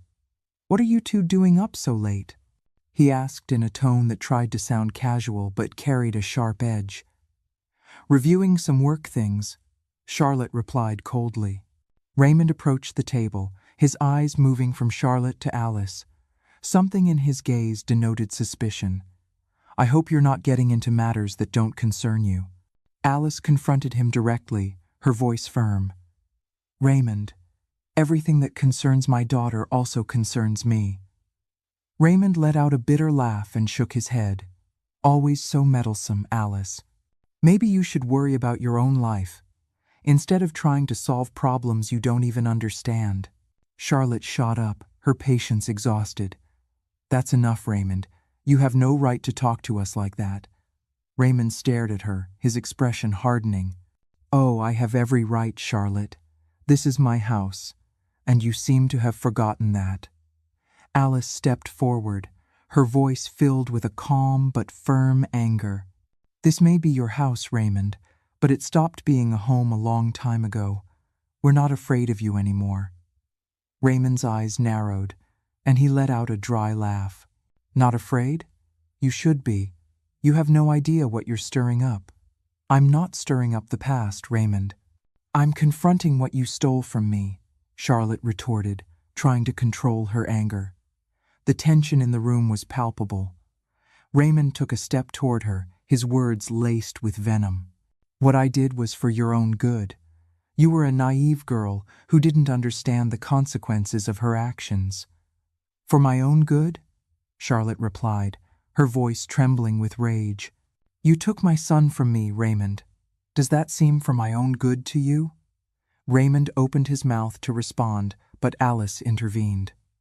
"That's enough, Raymond. You know what you did. And whatever you're trying to protect, we're going to find out." The man looked at them for a moment, his jaw clenched. Finally, he let out a heavy sigh and shook his head. "Do what you want. But don't forget that in the end, there's always a price to pay." With that, Raymond left the dining room, leaving Alice and Charlotte alone with the echo of his words. Later that night, Alice went to the study in search of more clues. While reviewing the papers they had taken, she found something she had overlooked before.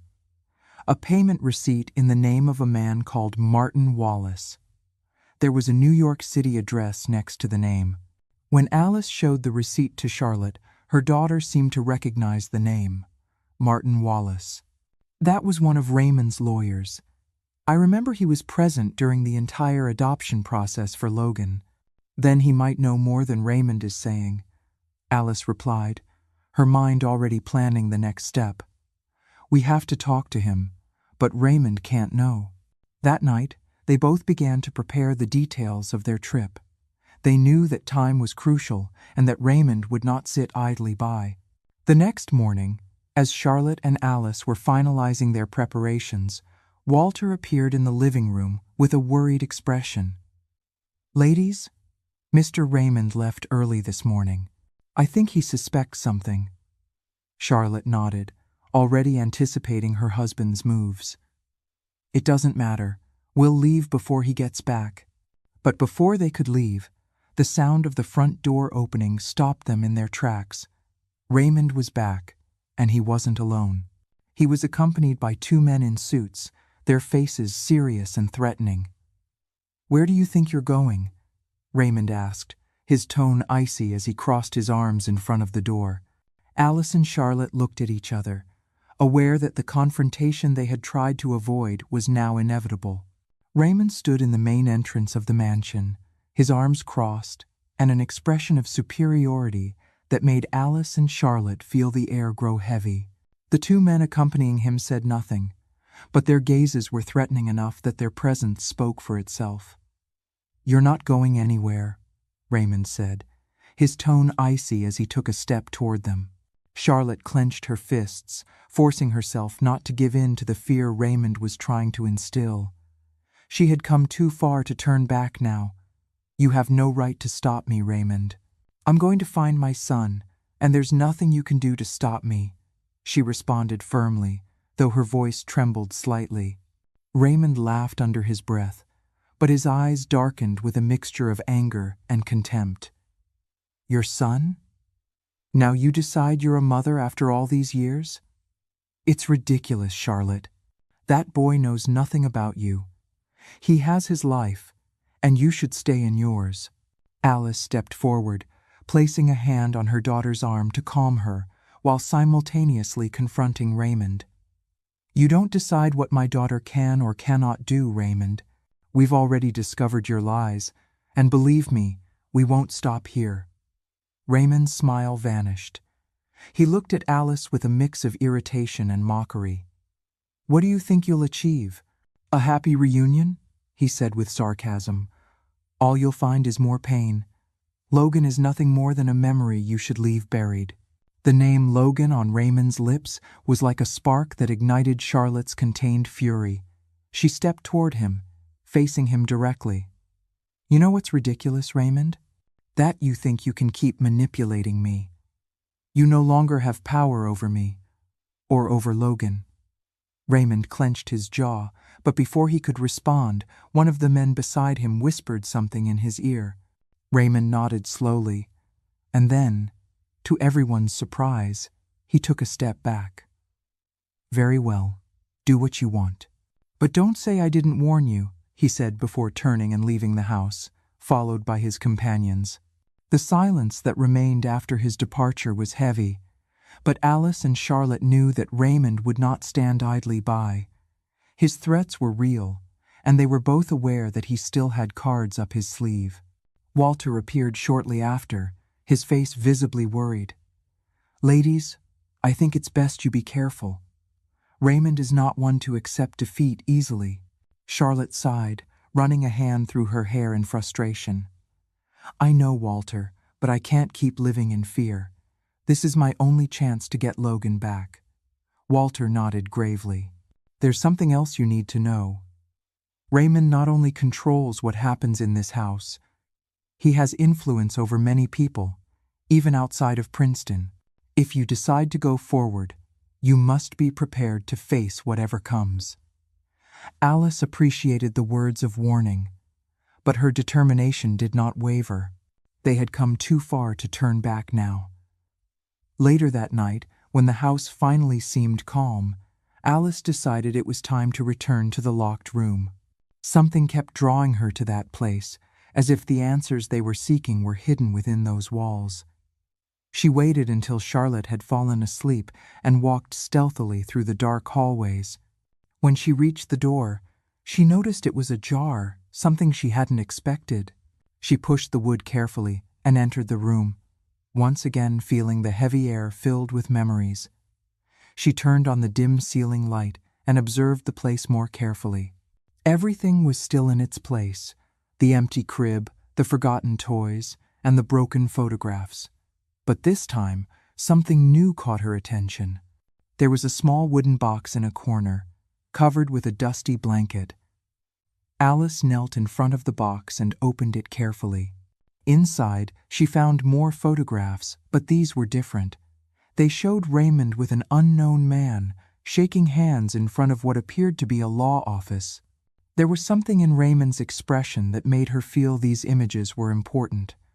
Among the photographs, she found a small notebook. The pages were filled with notes, many of them in a hurried handwriting that seemed to be Raymond's.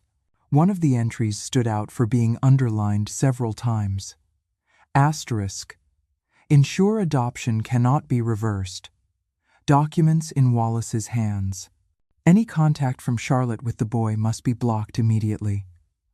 Asterisk. Alice's heart raced as she read those words. This confirmed that Raymond had done everything possible to keep Logan away, and that Martin Wallace, the lawyer mentioned in the previous documents, was a key piece in the entire plan. She decided to take the notebook with her and leave the room before anyone discovered her. But just as she was about to cross the threshold, a noise behind her made her stop. She turned slowly and saw Kimberly standing in the entrance, her expression a mix of frustration and fear. "Mrs. Alice, I told you before. You shouldn't be in here," Kimberly whispered, her voice trembling but firm. "Mr. Raymond. He will know. Please, you must leave." Kimberly's terror only proves how high the stakes are. But that notebook, Wallace. They don't just have the what, they now have the who. Alice held the notebook against her chest, trying to remain calm. "I'm looking for answers, Kimberly. Answers that Charlotte deserves to have." Kimberly looked down, as if torn between her loyalty to Raymond and her compassion for Alice and Charlotte. "There are things I don't understand, but if this can help Mrs. Charlotte, I won't say anything," she finally said. Alice nodded gratefully before leaving the room, taking the notebook with her. She knew what she had found was a key piece, but she also knew that time was against her. That night, as she reviewed the notes from the notebook in her room, she heard hurried footsteps in the hallway. The door burst open, and Charlotte entered, her face full of worry. "Mom, something is happening. Raymond just got a call and left the house furious. I think he knows we're planning something." Alice closed the notebook and quickly put it in her purse. "Then we have to leave now, dear. We can't wait any longer." Charlotte nodded, knowing her mother was right. They both knew there would be no turning back once they left the mansion, but they also knew they couldn't stay and risk Raymond destroying what they had discovered. As they packed their things in silence, Alice couldn't stop thinking about the photographs and the notes she had found. She knew Raymond had built a web of lies to protect himself, but she also knew that web was beginning to unravel. The mansion was wrapped in an unsettling silence as Alice and Charlotte finished packing their belongings. Every step they took seemed to resonate with an invisible tension. Raymond wasn't home, but they both knew his absence was temporary and their time was limited. Charlotte stopped in front of her open suitcase and looked toward the window, where the lights of Princeton flickered in the distance. Alice, who was watching her from the other side of the room, noticed her daughter's lost gaze and decided to approach. "Dear, are you sure you're ready for this?" Alice asked softly, placing a hand on Charlotte's shoulder. Charlotte nodded, but her expression showed a mixture of fear and determination. "I have no other choice, Mom. If I don't do it now, I'll never be able to face everything that's happened." Alice sat beside her, taking her hands in hers. "Charlotte, you still haven't told me everything. I know there's something else you're holding back. If we're going to do this together, I need to know the truth." Charlotte took a deep breath, as if gathering strength to say something that had been buried for years. Her eyes filled with tears as she looked down at her hands, intertwined with her mother's. "When I got pregnant with Logan, I was alone, Mom. Raymond was the only person I had close, and at that moment, I trusted him. He made me believe he could handle everything, that I was doing the right thing, but it wasn't like that." Alice waited in silence, letting Charlotte continue at her own pace. "When Logan was born, I felt something I had never felt before. He was so small, so fragile. He was my son, but Raymond didn't even let me enjoy that moment. A few days later, he told me we had to give him up, that I couldn't raise him because it would be a scandal for his family and for our reputation." Tears began to roll down Charlotte's face as her voice broke.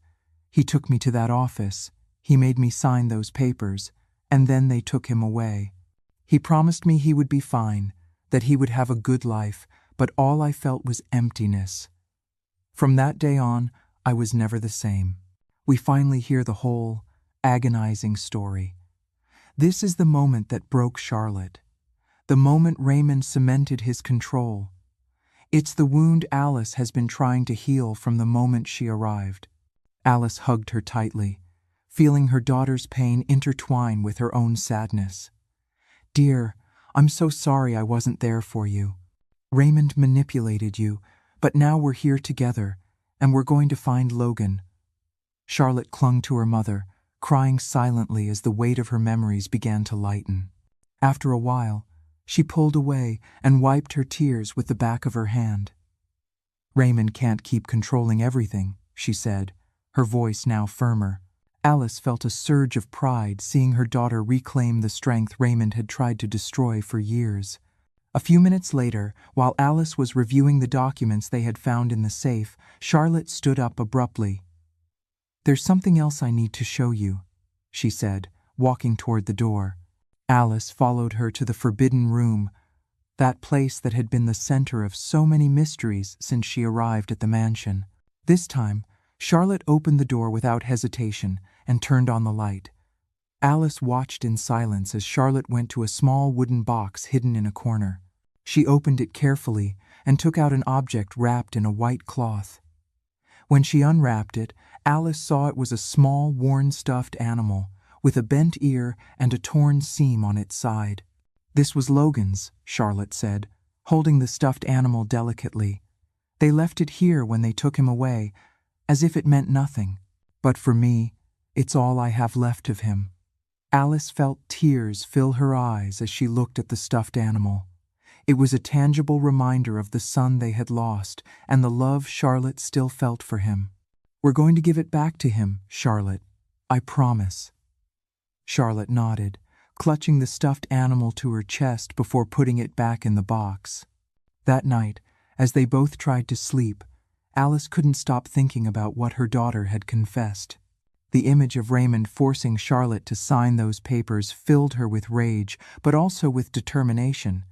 She knew Raymond wouldn't stop easily, but she also knew they were no longer alone in this fight.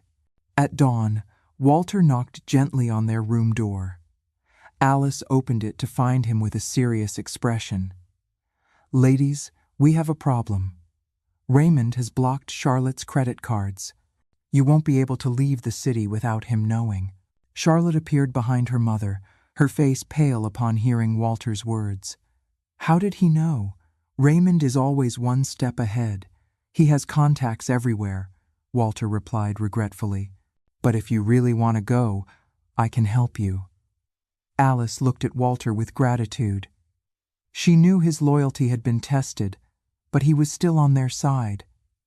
"What do you suggest?" Alice asked.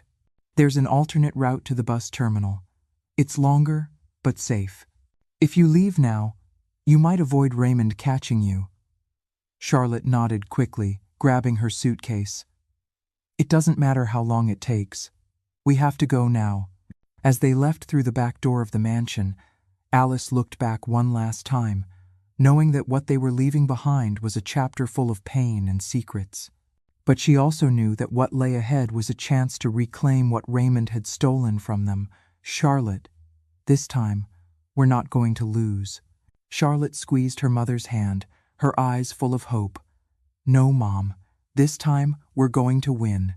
Alice and Charlotte moved through the empty streets of Princeton in a cab that Walter had arranged for them.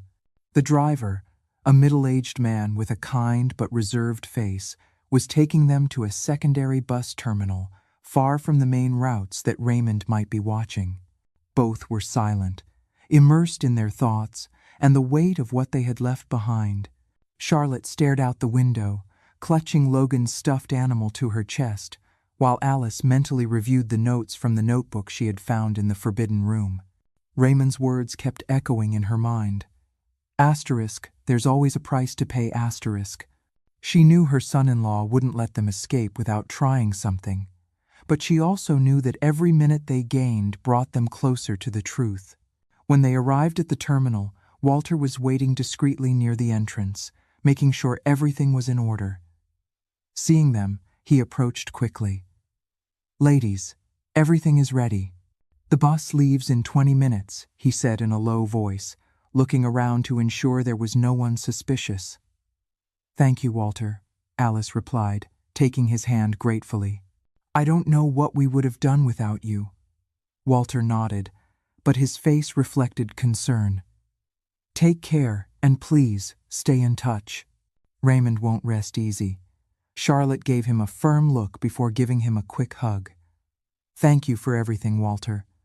When this is over, I hope you can be in a better place, far from his shadow.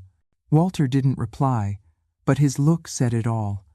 He watched them board the bus and stayed at the terminal until the vehicle was lost in the distance. The journey to New York City was long and silent. Alice and Charlotte didn't talk much, but the connection between them had strengthened after everything they had been through together. Every mile they traveled brought them closer to Logan, but also to confronting a past that remained an open wound. When they arrived in the city, Charlotte opened the documents they had with them and pointed to the address of Martin Wallace, the lawyer who had worked with Raymond during Logan's adoption. They decided not to waste time and took a cab to the office listed in the papers.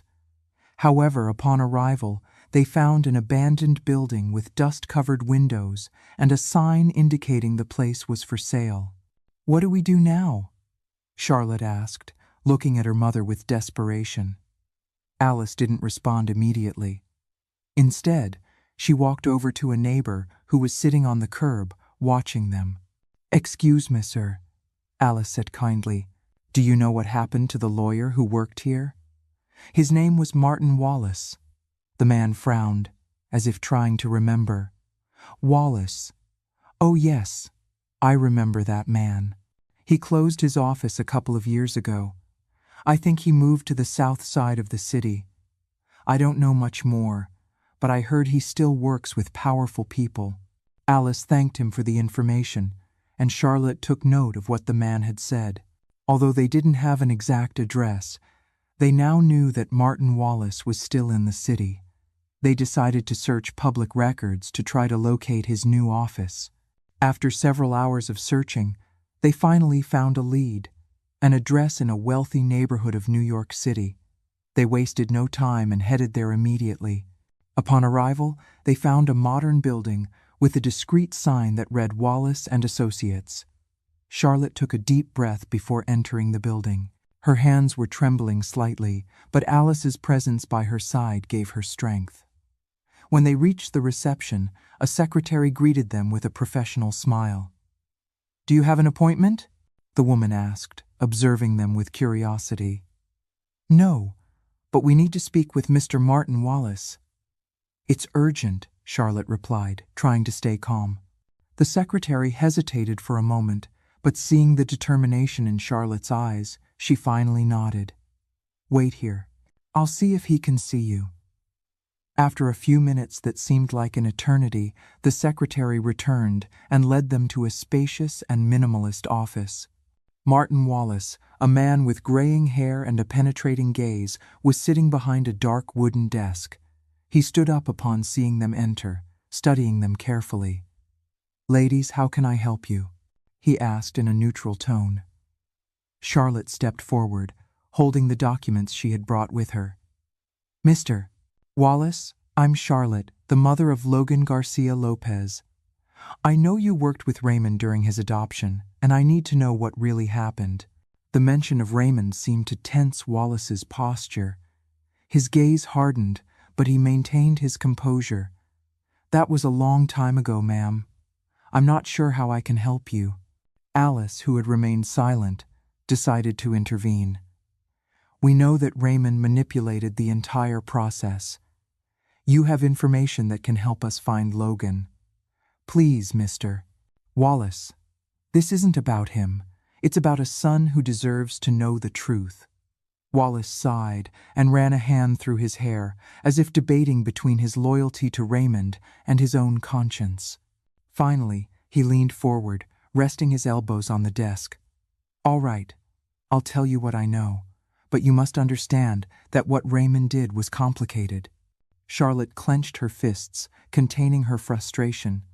Complicated or not, he destroyed my life. I want to know everything. Wallace nodded slowly and began to speak.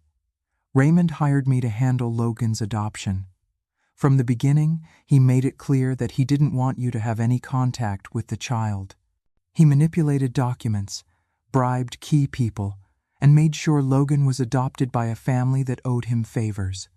But what he didn't tell you is that after a few years, that family had financial problems and could no longer care for Logan. The boy ended up in a foster home, and that's where we lost track of him. This is a devastating blow. The good life Raymond promised was a lie. Logan wasn't just given away, he was abandoned twice. Charlotte felt the floor disappear from under her feet. A foster home?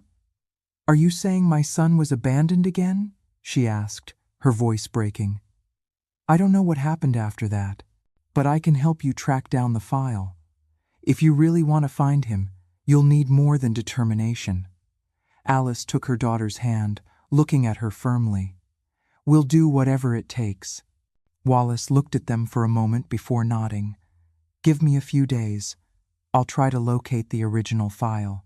When they left the office, Charlotte was on the verge of tears, but Alice held her tightly. Don't give up, dear. We're closer than you think. Charlotte nodded, squeezing her mother's hand, as they both knew that Raymond would not sit still in the face of what they were about to uncover. The office of Martin Wallace was behind them, but the lawyer's words still weighed heavily on the minds of Alice and Charlotte. As they returned to their small hotel room, the discovery that Logan had ended up in a foster home was a new wound they both had to process. Alice, however, knew they couldn't afford to dwell on the pain for too long. Now, more than ever, they had to move forward.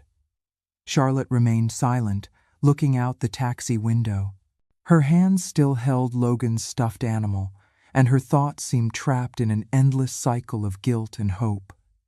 Alice broke the silence by gently taking her daughter's hand. Charlotte, I know this is difficult, but we're closer than we've been in years. Don't let fear stop you now. Charlotte turned her head towards her mother, her eyes filled with contained tears. She nodded slowly, although her expression still showed doubt. When they arrived at the hotel, they both sat in front of the documents they had collected. Alice began to map out a plan, marking every clue they had, hoping to build a path to Logan. They knew Martin Wallace was working on getting the original file, but they also knew that Raymond was still a constant threat. Mom, Charlotte said suddenly, breaking the silence that had fallen over them. What are we going to do if Raymond finds us? You know he won't stop until he destroys us. Alice looked at her with a firmness that allowed no doubt. Raymond has controlled your life for too long, dear. But now we're together, and I won't let him hurt you anymore. If he tries to stop us, we'll face whatever comes. But this time, we won't be alone. Charlotte took a deep breath, trying to absorb the security her mother was transmitting. For the first time in a long time, she felt she had an unconditional ally, someone willing to fight for her no matter the cost. The next morning, Alice decided they couldn't just wait around. If Martin took too long to get the file, they needed an alternative. She remembered the anonymous letter they had found in Raymond's safe, the one mentioning a threat and demanding his cooperation. That letter was a clue they couldn't ignore. Charlotte, I think we should find out who wrote that letter. Whoever it is seems to know more about Raymond than we do. It could be our chance to get more information about Logan. Charlotte frowned, clearly doubtful. And how are we going to find this person? We have nothing but an incomplete address. That's enough to start, Alice replied with determination. We're not going to sit on our hands while Raymond keeps pulling the strings. They decided to go to the neighborhood listed in the letter. It was a modest place compared to the luxuries Raymond was used to.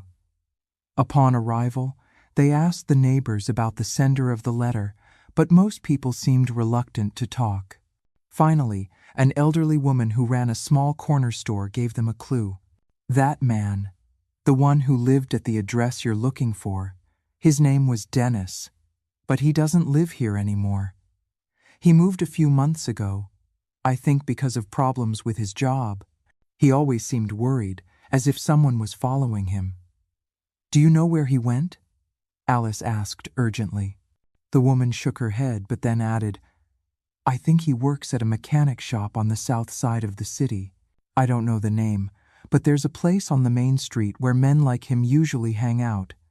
Although the information was limited, Alice and Charlotte knew they couldn't waste any opportunity.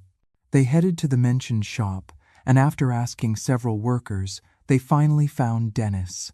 He was a middle-aged man with a tired face and a wary look, as if he was always expecting something bad to happen. "What do you want from me?" he asked suspiciously as they approached. "We know you wrote a letter to Raymond," Alice said directly. "We need to know why, and what you know about what he did with Logan." Dennis's face tensed, and his eyes darted around as if looking for an escape. "I don't know what you're talking about. Leave me alone." Charlotte stepped forward, her voice breaking as she spoke. "Please, Dennis. I'm Logan's mother. I just want to find him. If you know anything, you have to tell me."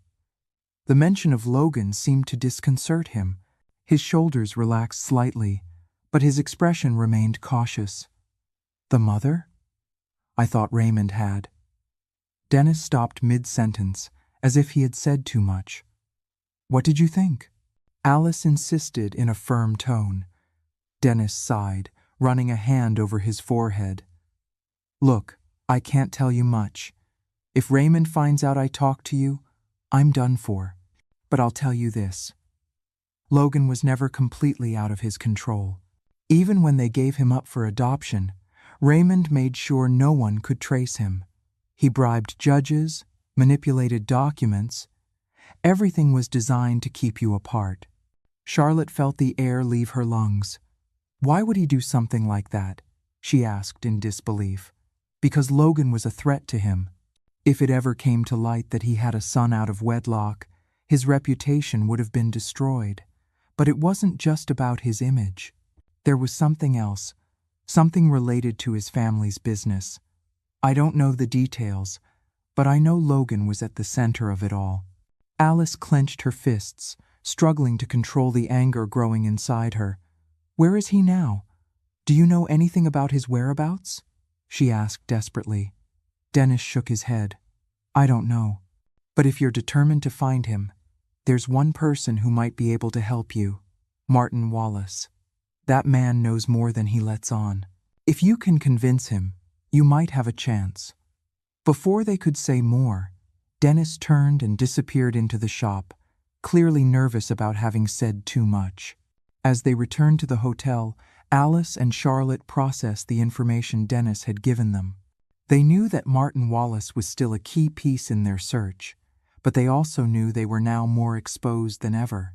That night, as she reviewed their next steps, Charlotte looked at her mother with a mixture of fear and determination. "Mom, Raymond isn't going to stop. No matter how far we get, he'll always be one step behind us."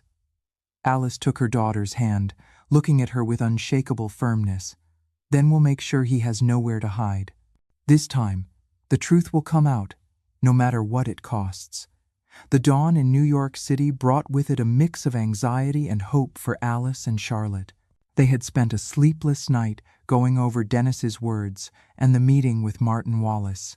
The idea that Logan could be somewhere nearby filled Charlotte with a mix of excitement and fear, but the memory of Raymond continued to haunt them. As they waited for news at their hotel, Alice insisted they go to the address provided by Martin. Although the lawyer had asked for time to locate the original file, Alice knew that every day lost increased the risk of Raymond intervening. They took a cab to a neighborhood on the south side of the city. According to the documents, Logan had spent some time in a foster home before disappearing again. The address led them to a house with worn walls and a sign at the entrance that read, "Our Hope Children's Home." Charlotte looked at the building with an expression of mixed hope and fear. "What if they don't know anything about Logan?" she asked in a low voice, clutching the stuffed animal to her chest. Alice took her hand gently. "What matters is that we try, dear. Every answer we find brings us closer to him." They both entered the building, where a middle-aged woman with a kind but tired face greeted them at the reception. "Good morning. How can I help you?" the woman asked, observing them with curiosity.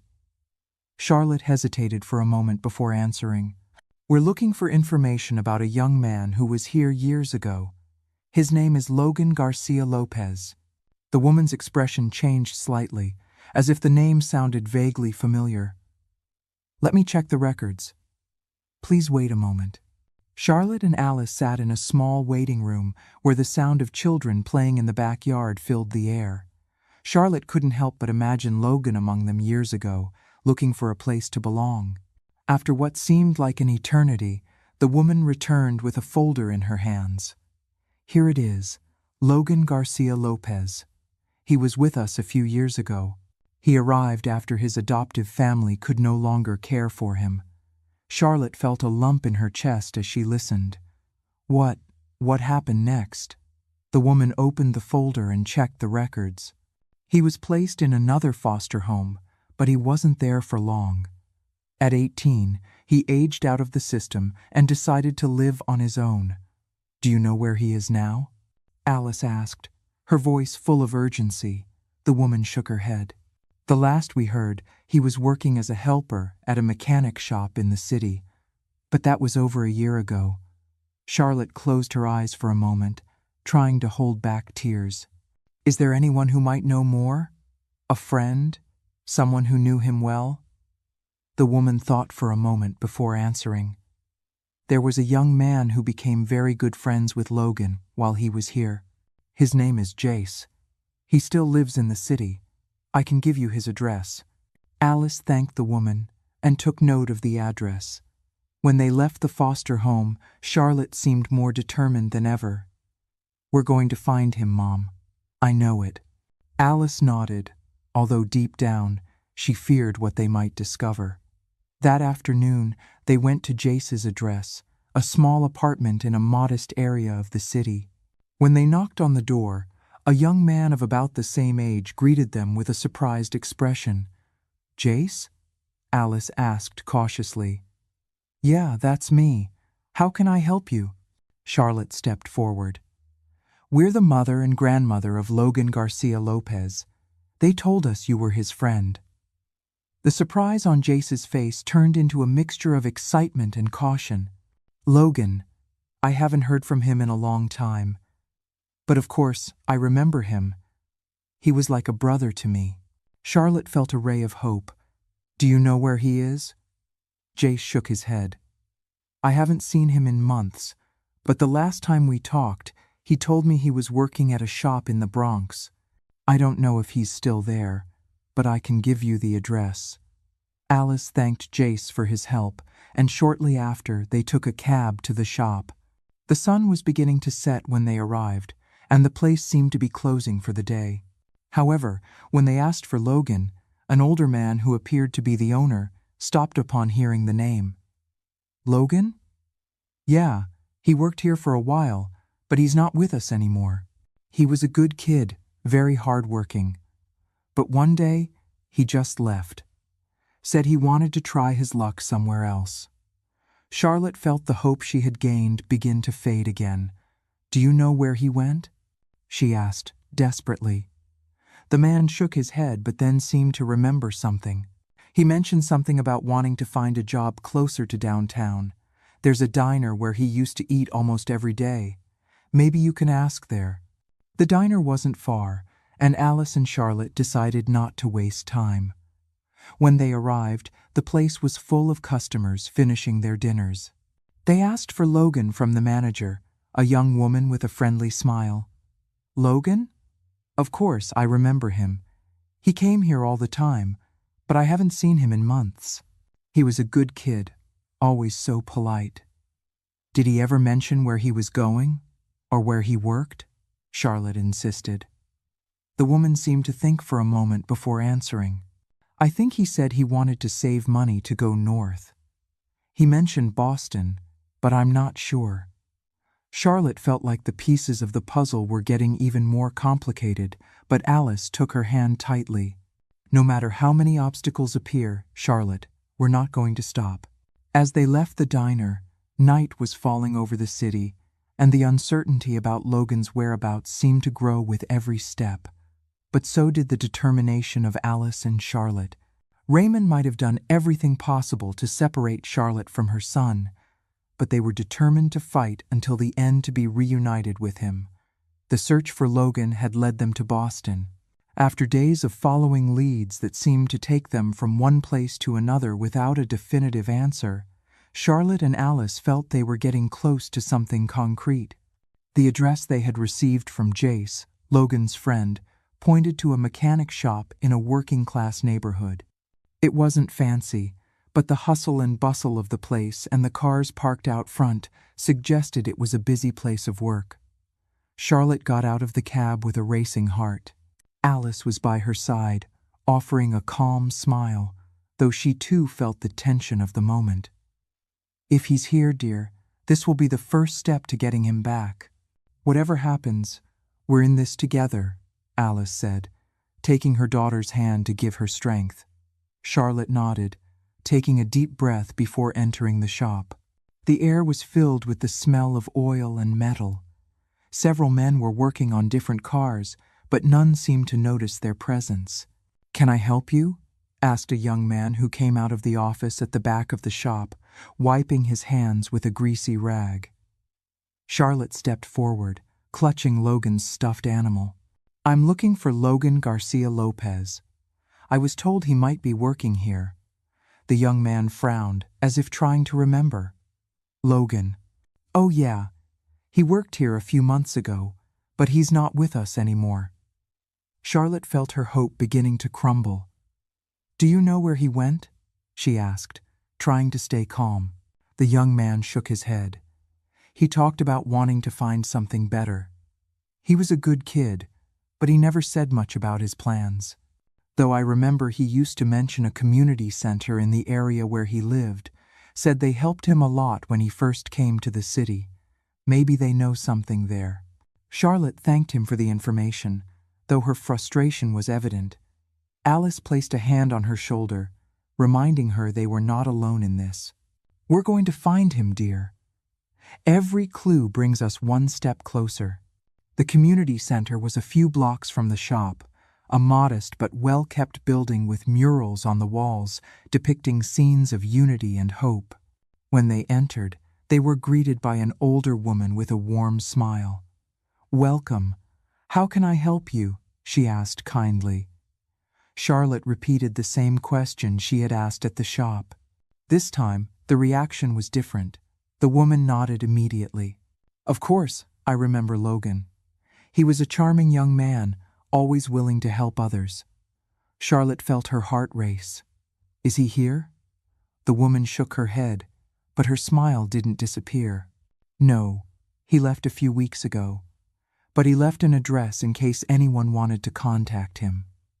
As the woman searched through a file, Alice watched her daughter carefully. Charlotte seemed more alive than ever. Though fear was still present in her eyes, the fear that even if they found Logan, he might not want to see her. "Here it is," the woman said, handing them a sheet with a handwritten address. "I hope you can find him." Charlotte took the paper with trembling hands, her eyes filling with tears. "Thank you. You don't know how much this means to me." The address led them to an apartment building on the outskirts of the city. It was a humble place, but it seemed peaceful. Alice and Charlotte climbed the stairs to the third floor, stopping in front of a door marked with the number 307. Charlotte raised her hand to knock but lowered it immediately, as if the weight of the moment paralyzed her.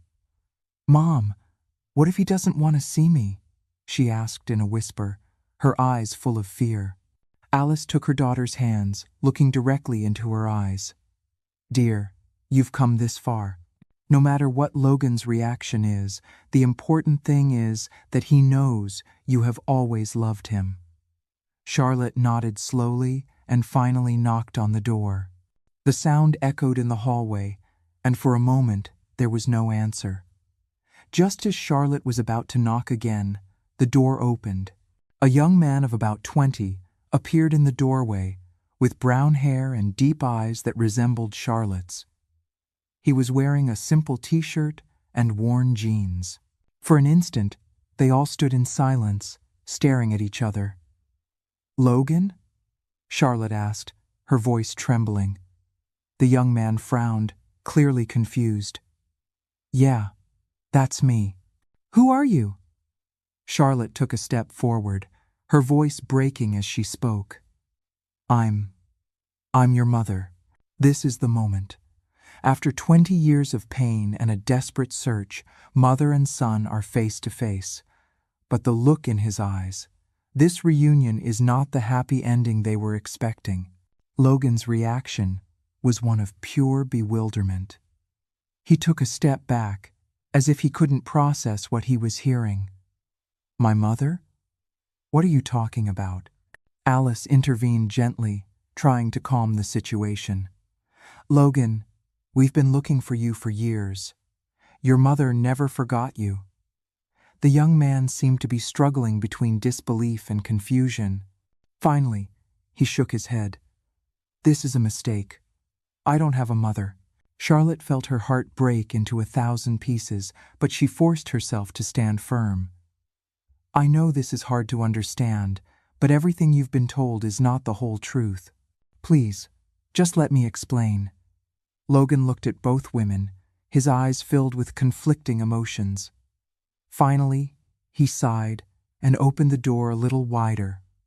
All right, you have 5 minutes.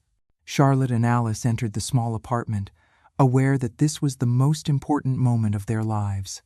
Logan closed the door behind Charlotte and Alice, leading them into a small space that appeared to be his living room. The place was modest: a worn wooden table, a couple of mismatched chairs, and a bed in the corner. There were few personal items, but a guitar leaning against the wall and an open notebook on the table revealed small fragments of his life. Charlotte could barely hold back her tears. Every detail of the place told her a story about the kind of life Logan had led, and it filled her with guilt. Logan, for his part, continued to watch them cautiously, as if he still didn't believe what was happening. You have 5 minutes, he finally said, crossing his arms and leaning against the wall. What do you want from me? Charlotte took a step forward, holding the stuffed animal she had carried with her throughout the search. Her voice trembled as she tried to explain. Logan, I am your mother. I know this is hard to understand, but I have always loved you. Always. Logan let out a bitter laugh, shaking his head. My mother? After all these years? If that's true, where have you been all this time? Why didn't you look for me sooner? He asked, his voice full of resentment. Charlotte put a hand to her chest, feeling Logan's words pierce her heart. Alice, who had remained silent until that moment, decided to intervene. It's not what you think, Logan. Your mother never stopped looking for you. She was deceived and forced to give you up. Raymond, her husband, manipulated everything to keep you apart. Logan raised an eyebrow upon hearing Raymond's name but said nothing. Charlotte took the moment to step closer. There isn't a single day that I haven't thought about you. They made me give you up, Logan. I had no choice. And when I tried to find you, it was already too late. Raymond controlled everything. For an instant, Logan's expression softened, but it quickly hardened again. That sounds like a convenient excuse, he said, crossing his arms more tightly. And why should I believe you now? How do I know you're not here out of guilt or to ease your conscience? Charlotte dropped the stuffed animal on the table in front of Logan, her voice breaking as she spoke. I'm not here to ease anything. I'm here because you are my son, and I want you to know the truth. This stuffed animal was yours. I kept it all these years because it was the only thing I had left of you. Logan looked at the stuffed animal with bewilderment but didn't move. The silence that followed was heavy, as if all the pent-up emotions were floating in the air. Finally, Logan stepped toward the table. He took the stuffed animal carefully and examined it, as if looking for something in it. I remember this, he whispered, almost to himself. His eyes began to fill with tears as he held the object with trembling hands. I always thought I had lost it. Charlotte felt her heart break seeing him like this. She took another step toward him, but this time Logan didn't back away. Their eyes finally met, and in that instant, it seemed something in Logan began to crumble. I'm so sorry, Logan. If I could go back in time, I would do everything differently. I would never have let you go, Charlotte said, with tears streaming down her face. Logan ran a hand over his face, trying to regain his composure. Finally, he left the stuffed animal on the table and turned toward them. I don't know what to do with all this. It's too much. For years, I was told I had no one, that I was alone. Now, you come here and tell me I have a mother, a grandmother. How am I supposed to feel? Alice approached slowly, placing a hand on Logan's shoulder. We don't expect you to trust us right away, Logan, but we want to show you that you're not alone. You have a family that loves you, and you always did, even if you didn't know it. Logan didn't respond, but he didn't pull away either. He seemed to be struggling with a mix of emotions: pain, hope, confusion. Finally, he let out a long sigh and nodded. All right, I don't promise anything, but I want to hear more. I want to know what really happened. Charlotte let out a sob upon hearing those words. For the first time in years, she felt there was a chance for reconciliation. The three of them sat around the small table, and Charlotte began to tell her story. How she met Raymond, how she had gotten pregnant with Logan, and how she had been forced to give him up. Alice added details about Raymond's manipulation and his role in everything that happened. As they spoke, Logan's expression softened.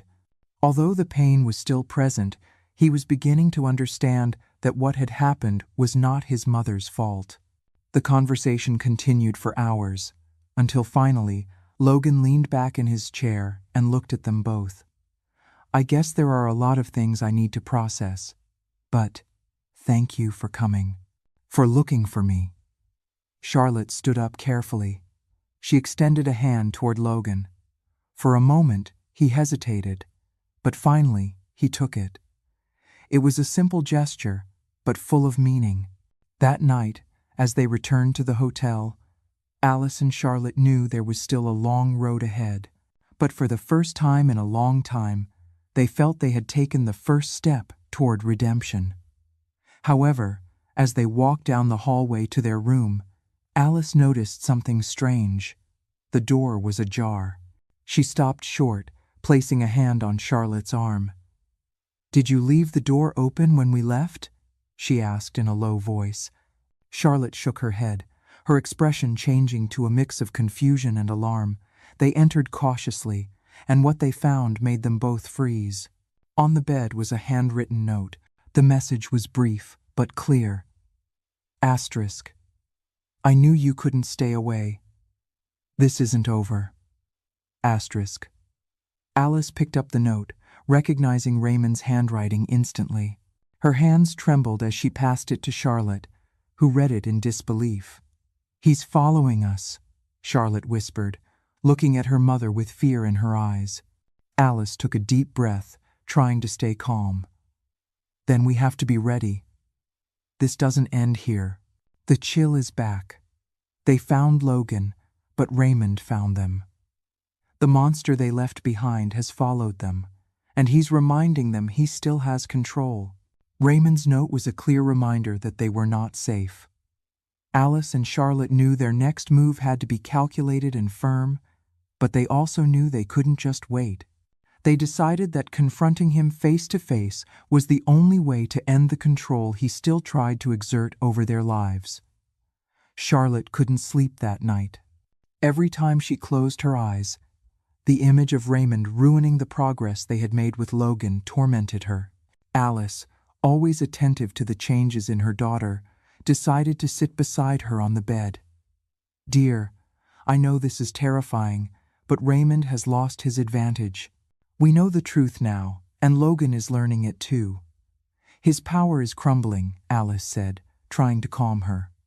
Charlotte nodded, but couldn't stop a single tear from falling down her cheek. And what if Raymond manages to convince Logan that we're the ones to blame? He has the resources to manipulate everything again. Alice took Charlotte's hands firmly. This time we're not alone. Walter helped us, Dennis gave us information. Even Martin Wallace, although he didn't say everything, has guided us here. Raymond is increasingly cornered. Now we have to act. The next morning, after making sure Logan was safe in his apartment, Alice and Charlotte decided it was time to confront Raymond on his own turf. They took a cab back to Princeton and went directly to the mansion, where they knew he would be waiting for them. When they arrived, the opulence of the house seemed even more empty than before. All the luxury that once intimidated Alice now seemed insignificant. She knew that behind those walls were rotten secrets, and she was ready to expose them. Raymond received them in the grand living room, sitting in a black leather armchair with a glass of whiskey in his hand.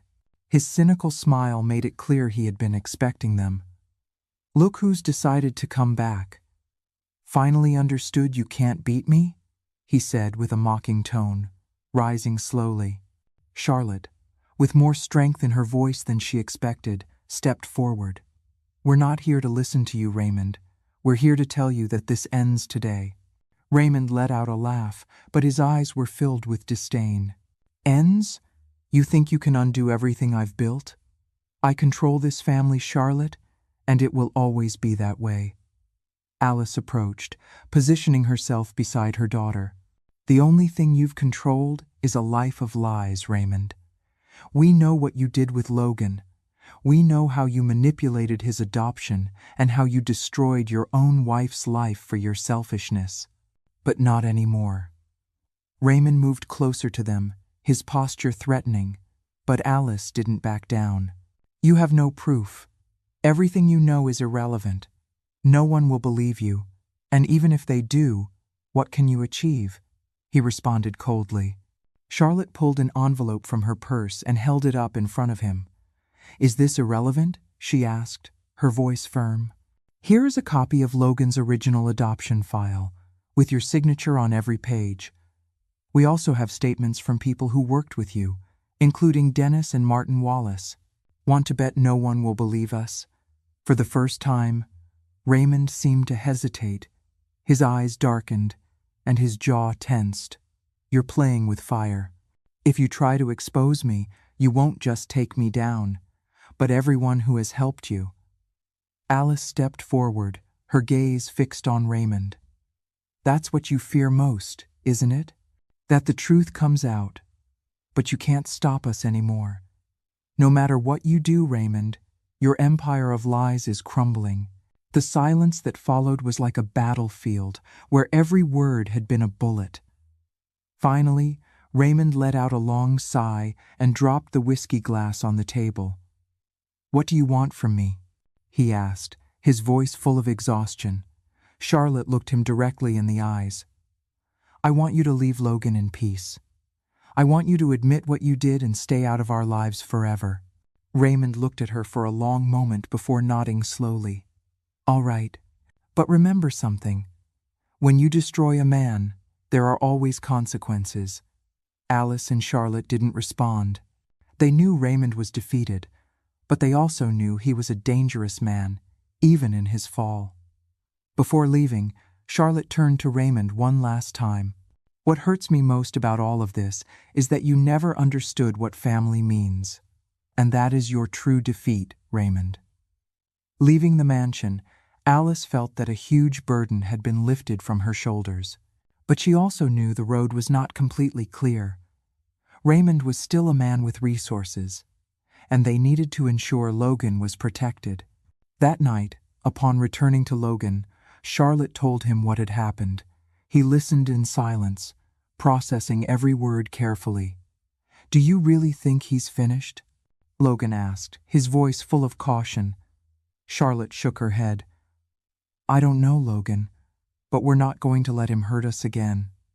Logan nodded, though he still seemed distant. Alice observed him carefully, realizing there was something he wasn't saying. "What is it, Logan?" she asked gently. He was silent for a moment before answering. "If all of this is true, it means my whole life has been a lie. I don't know how to start building something new." Charlotte approached him, placing a hand on his shoulder. "You don't have to do it alone. We're here for you. We always will be. Logan looked at her, his eyes filled with tears, but also with something that looked like hope. For the first time, he seemed to consider the possibility of a different future. But as the three of them shared that moment of unity, Alice couldn't ignore the feeling that the battle with Raymond was not yet over. Something inside her told her he wouldn't give up so easily.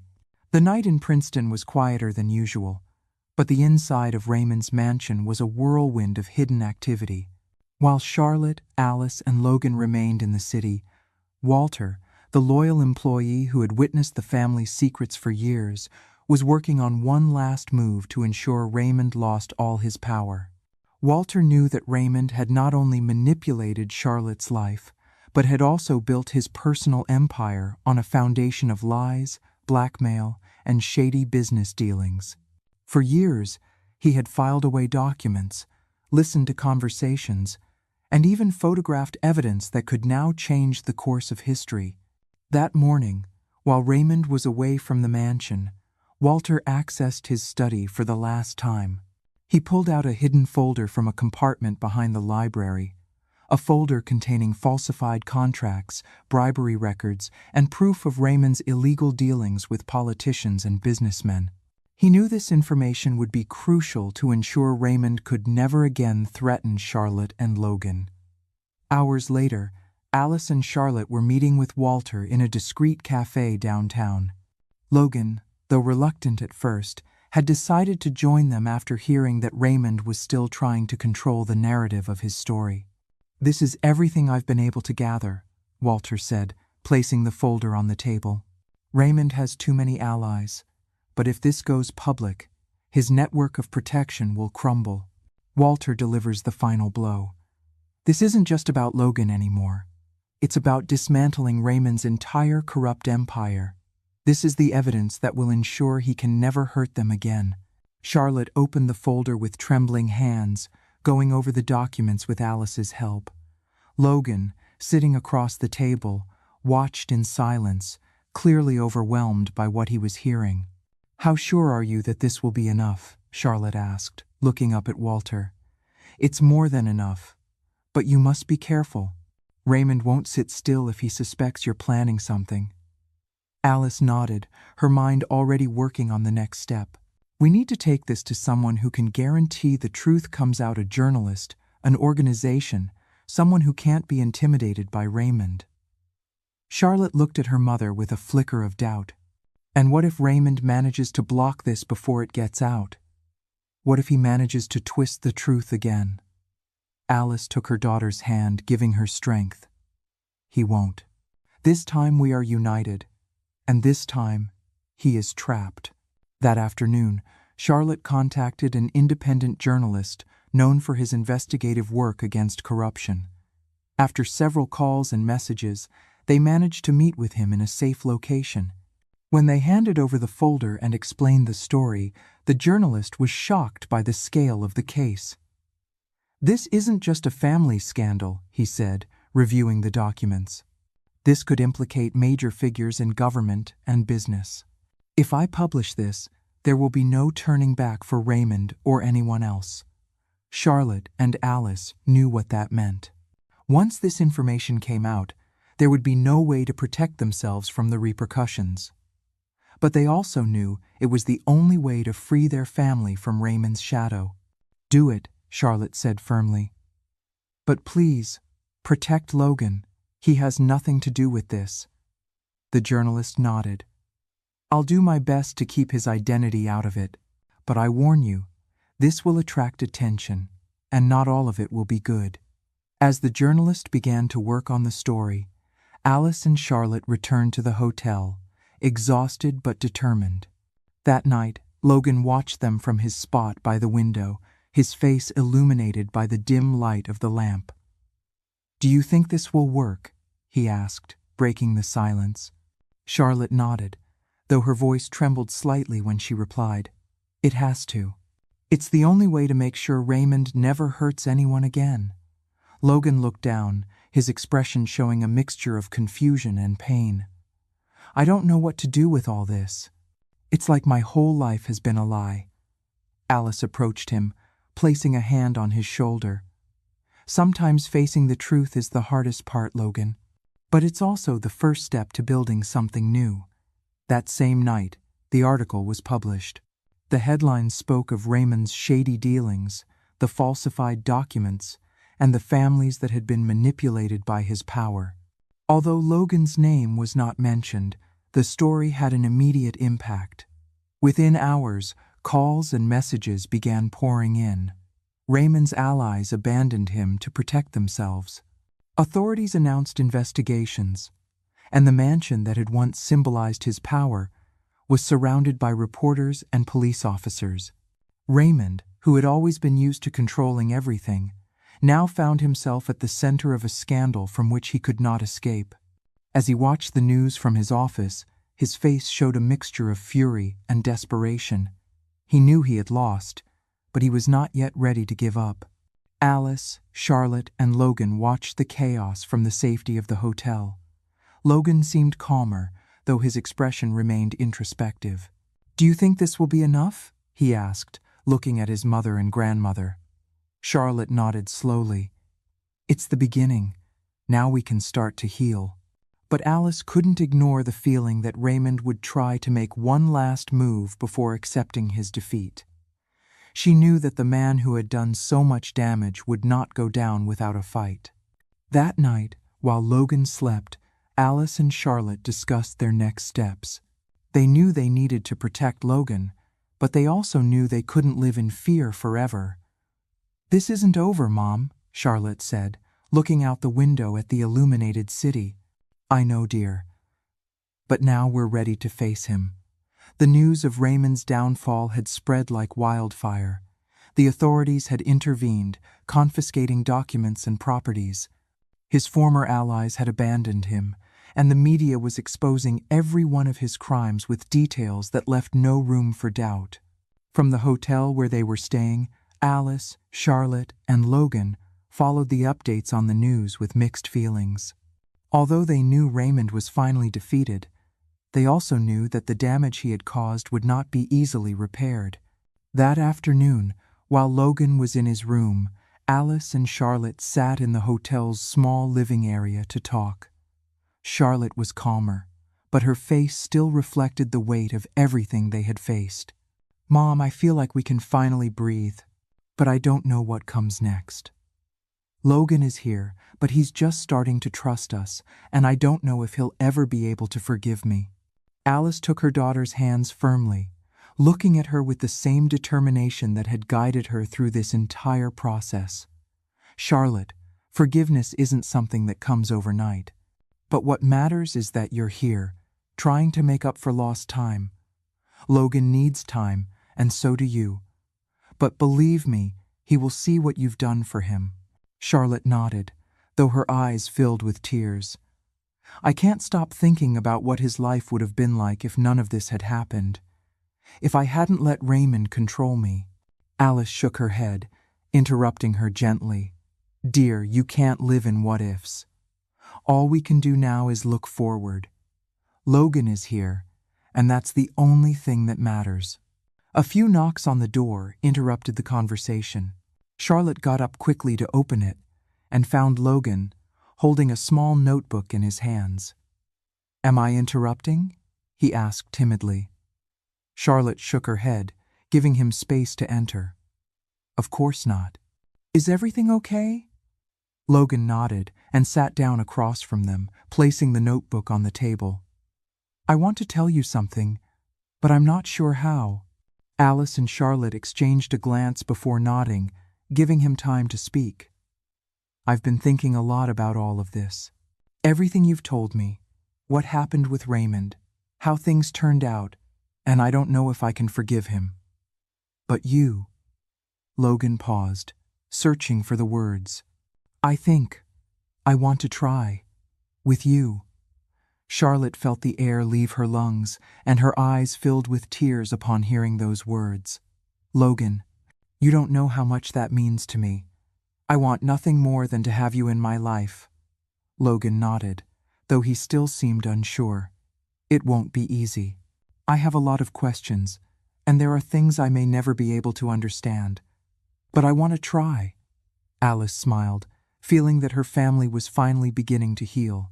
That night, they went out to dinner together for the first time. It was a simple moment, without grand gestures or deep conversations, but filled with small breakthroughs.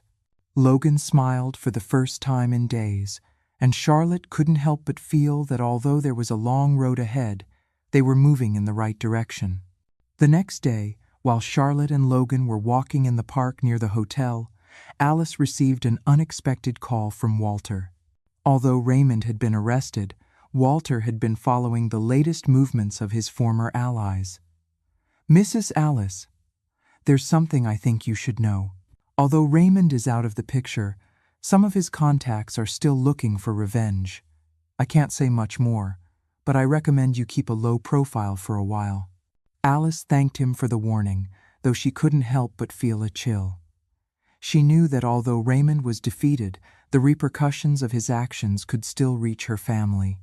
That night, she shared the news with Charlotte and Logan. "Maybe it's time for us to get away for a while," Alice suggested. "A place where we can start over without constantly looking over our shoulder." Charlotte nodded, understanding what her mother was saying. "Are you thinking of going back to Vermont?" Alice smiled slightly. "It's our home, and I think it could be a good place to heal."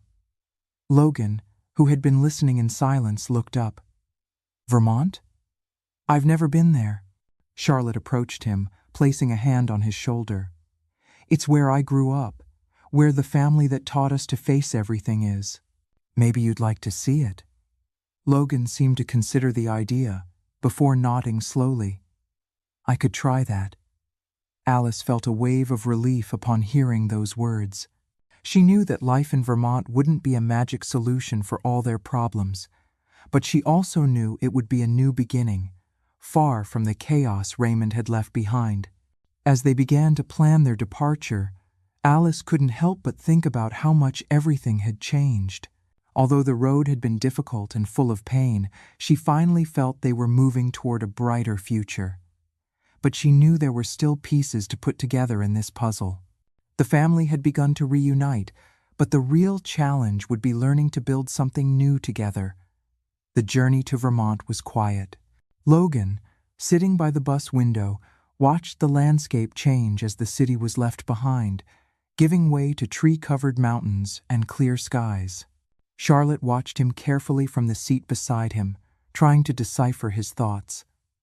Despite the decision to start over, there were still many things to resolve between them. Alice, sitting behind, felt a mixture of nostalgia and relief at returning to the place she had always considered home. But this time, it wasn't just a return, it was an attempt at rebuilding, a new beginning for her family. When they arrived in the small town, the fresh air and the sound of birds welcomed them. Logan looked around with curiosity at the clapboard houses, the dirt roads, and the smiles of the locals who greeted them as they passed. It was a completely different place from where he had lived before, and something in its simplicity felt strangely comforting. Alice's house was just as she remembered it, humble but cozy, surrounded by flowers and a small vegetable garden out back. Charlotte helped Logan with his things, showing him the room they had prepared for him. "It's simple, but I hope you feel comfortable here," Charlotte said, leaving his suitcase by the bed. Logan looked around and nodded slightly. "It's okay. It's quiet." Charlotte smiled, though she still felt a distance between them. She knew he needed time and was willing to give it to him. During the first few days, Alice took it upon herself to teach Logan the routines of the place. She showed him how to care for the garden, how to draw water from the well, and how to prepare some of the traditional dishes that had always been part of their home. Although Logan didn't say much, he seemed to enjoy the activities, as if they gave him a purpose he had been looking for. One afternoon, while they were working together in the garden, Logan finally spoke. "Did you always live here?" he asked, looking at Alice as he pulled weeds. Alice looked up and nodded. "For a long time, this place has been our refuge, even when life outside got complicated." Logan seemed to consider those words before continuing. "It's different. in a good way. I've always lived in places where everything was fast, loud. Here, everything seems clearer." Alice smiled, feeling a spark of connection in his words. "Sometimes, all we need is simplicity to remember what really matters." Meanwhile, Charlotte was busy reorganizing her life. She decided to help her mother with the garden, but also began to explore the idea of opening a small business in town. She had learned to embroider as a child and now saw the opportunity to turn that talent into a way to contribute to the household. One afternoon, Logan entered the living room where Charlotte was working on an embroidery piece. He watched her in silence for a moment before speaking. "That's nice. Did you make it?" Charlotte looked up, surprised, but smiled when she saw Logan showing interest. "Yes, it's something I learned as a child. My mother always said our hands could create beautiful things if we gave them time and patience." Logan moved a little closer, looking at the colors and patterns. "Do you think I could try?" Charlotte felt a wave of emotion upon hearing those words. "Of course. Come. I'll show you." That moment, though small, was an important step for them. As Logan learned the basic movements of embroidery, Charlotte felt the barrier between them begin to crumble. The days passed, and gradually, life in the town began to feel like home for Logan.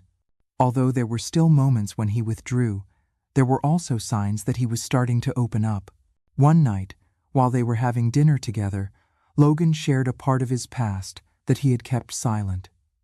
"When I was in the foster home, I always dreamed of having a family come for me. Someone who would tell me I belonged somewhere. I guess I never thought that could happen." Charlotte looked at him with tears in her eyes, feeling the weight of his words. "And now that you're here, I want you to know that you always belong to our family. Even though it took us time to find you, we never stopped looking." Logan nodded, and for the first time, he smiled sincerely. That night, as the town sank into its usual silence, Alice sat on the porch, watching the stars. Charlotte joined her shortly after with a cup of tea in her hands. "Do you think we're getting somewhere, Mom?" Charlotte asked, with a mix of hope and doubt in her voice. Alice smiled and patted her hand. "Of course, dear. This isn't just a new place for Logan. It's a new place for all of us. Here, we can start over." But as they spoke, a thought kept lingering in Alice's mind. Although they had found a place of peace, she couldn't help but wonder if they had truly left behind everything Raymond represented. There was a feeling that something, or someone, was still lurking. That night, as the lights of the house went out and the silence deepened, Alice promised herself she would do everything possible to protect her family, no matter what came next. The fresh air of Vermont was a stark contrast to the emotional storms that Charlotte, Logan, and Alice had faced in recent months. However, each day they spent in the small town seemed to bring a glimmer of calm. Charlotte was beginning to rediscover her connection to the place where she had grown up, while Logan, though still reserved, was starting to find comfort in the quiet routine of the town. One morning, Alice woke up early and went to the garden. As she pulled weeds, she noticed Logan watching her from the doorway of the house. She invited him to join her, and although he hesitated at first, he eventually grabbed a straw hat and came over. "It's easier if you use both hands to pull the roots," Alice said, showing him how it was done. Logan imitated her movements, and after a few minutes, he began to relax. "I never thought working in a garden could be, I don't know, therapeutic," he commented, wiping sweat from his forehead. Alice smiled, happy to see that Logan was willing to get involved. "There's something about the earth that always brings us back to ourselves. Here, there are no rushes, no distractions. Just you and what you grow." Logan nodded in silence, as if those words resonated with something inside him. Meanwhile, Charlotte had decided to visit old acquaintances in town. Although she initially feared being judged for the years she spent away, she was warmly received by the people who remembered her. Many were surprised to see her accompanied by Logan, and although they didn't ask directly, the curious glances made it clear they were wondering who the young man was. One afternoon, while walking through the local market, Charlotte stopped in front of a stall selling fabrics and threads. The textures and colors awakened memories of her childhood, when she would spend hours embroidering with Alice. She bought several rolls of thread and a couple of embroidery hoops with the idea of starting to work on new designs. That same night, while Logan was reading a book he had found in the living room, Charlotte approached him with the materials. "Remember you wanted to learn more about embroidery?" she asked, showing him the hoop. Logan smiled slightly and nodded. "Yeah, I'd like to try again." They sat together at the table, and Charlotte began to teach him more advanced techniques. Although Logan made some mistakes at first, he soon began to master the movements. Alice watched them from the kitchen, feeling that slowly, her family was beginning to come together in ways she had never imagined. One afternoon, as they walked to the nearby river, Logan asked a question Charlotte hadn't expected. "What was it like when you lived here, before everything changed?" Charlotte paused for a moment, looking at the water as she searched for the words. It was different. Everything was simpler, but also happier. "When I left, I thought I was looking for something better, but now I understand that I left behind things I should have never lost." Logan looked at her with curiosity. "Like what?" Charlotte smiled, though her gaze reflected a bit of sadness. "Like the connection with my mother, with this place, and with you." They both stood in silence for a moment before Logan spoke again. "I guess it's hard to forgive you for something I don't fully understand, but I want to try." Charlotte felt a lump in her throat upon hearing those words. She knew Logan was struggling with his own feelings, but she also knew he was taking important steps toward reconciliation. As the days passed, Logan became more involved in the town's activities. He helped Alice with the garden, accompanied Charlotte to the market, and occasionally sat with some of the town's elders to listen to their stories. Gradually, the walls he had built around himself began to crumble. One afternoon, while working in the garden, Alice decided to talk to Logan about something she had been thinking. "Logan, I know this place is new for you, but I want you to know that you will always have a home here. This place is as much yours as it is ours."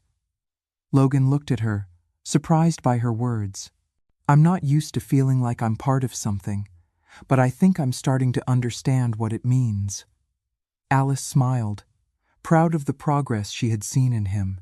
That night, as they ate dinner together, Charlotte proposed something she had been considering. "I've been thinking about opening a small business here in town, with the embroideries I've been working on. We could do it together, Logan." He looked up, surprised. "Together? Yes. I know you're still finding your place, but I think this could be a way to build something new, something that's ours." Logan didn't respond immediately but nodded slowly. "I could try that." Alice watched them from her place at the table, feeling a warmth in her heart as she saw her family begin to build something together. She knew the road wouldn't be easy, but she also knew they were in the right place to do it. However, as the day ended and the lights of the house went out, Alice couldn't help but think of Raymond. Although his influence had been dismantled, a part of her feared that some of his shadow still remained.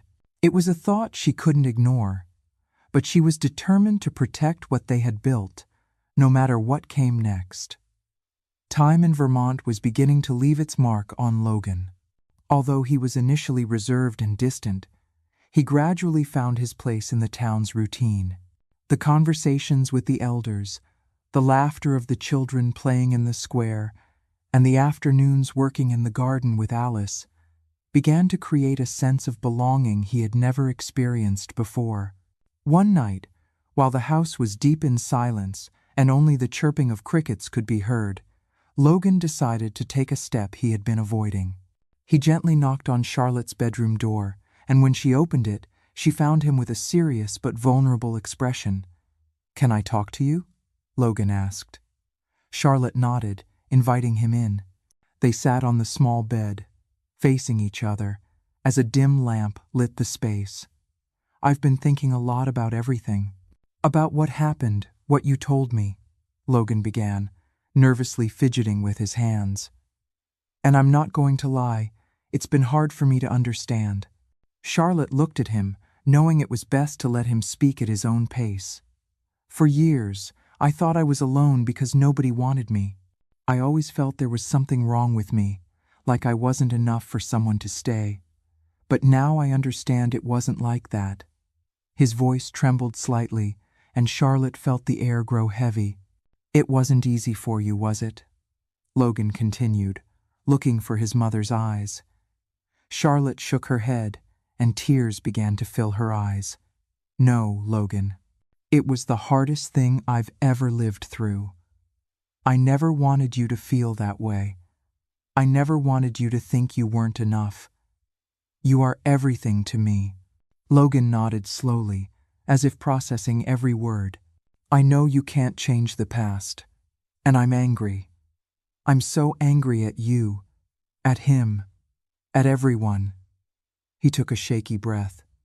"But I'm also tired. I'm tired of being alone." He looked at Charlotte, his eyes searching. "I don't know if I can forgive you. I don't know if I'm ready to call you Mom. It just sounds strange. But I'm willing to. Listen, I'm willing to stay here, in this quiet place. And maybe we can just start by getting to know each other. Is that okay?" Charlotte nodded, tears of profound relief streaming down her face. "That is more than enough, Logan. I just want you to know that I'm here. I'm not going anywhere. This is the true victory. It's not forgiveness, not yet, but it's a beginning. After 20 years of silence, the first step toward healing has finally been taken." The next day, Logan seemed more relaxed as they worked together in the garden. He even started joking with Alice, something he hadn't done before. The dynamic between them was beginning to transform, and the relationship Charlotte had dreamed of recovering finally seemed possible. One afternoon, as they were returning from the market, Logan stopped in front of a stall selling small hand-carved figures. He picked one up that depicted a family hugging and showed it to Charlotte. "Do you like it?" he asked with a slight smile.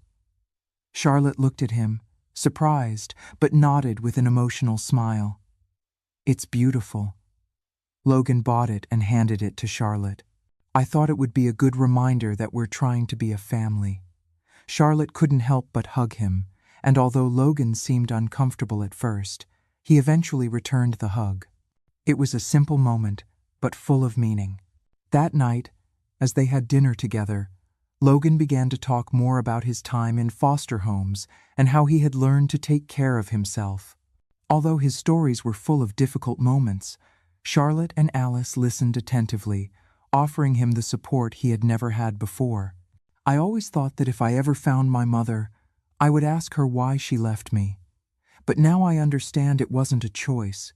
Raymond was the one who did all this, right?" Alice nodded, her face full of sadness. "He orchestrated everything, but now he has no control over us, Logan. We are free from him." Logan seemed to consider those words for a moment before replying, "I want to believe that, but I still feel like a part of him is still lingering." Alice felt a chill upon hearing that, but decided not to worry them further. She knew Logan was right. Although Raymond had been publicly defeated, his shadow still weighed on their minds. The days continued, and Logan began to integrate more into the town's community. He helped at the market, worked with Alice in the garden, and spent time with Charlotte, learning to embroider. He even began to teach the local children how to repair bicycles, a skill he had learned during his years in the foster care system. One night, while everyone was gathered in the living room, Logan took the notebook he used to carry with him and placed it on the table. "I have something I want to read to you," he said with a mix of nervousness and determination. Charlotte and Alice looked at each other with curiosity, giving him their attention. "It's something I wrote a while ago, when I still thought I would never find anyone." Logan opened the notebook and began to read. His words were honest, raw, and full of emotions he had kept bottled up for years. He spoke of his loneliness, his fears, but also his hope that one day someone would look for him. When he finished, Charlotte had tears in her eyes, and Alice got up to hug him. "Thank you for sharing this with us, Logan. You are stronger than you imagine, and I am so proud of you," Alice said, moved. That night, Logan felt something different. For the first time, he allowed himself to believe that he had a place where he belonged. Although there was still much to heal, the path to forgiveness was clearer than ever. However, as the lights of the house went out, Alice couldn't ignore a persistent sense of unease. She knew they had come far, but she also knew that the past is not always so easily left behind. The routine in Vermont began to transform for Charlotte.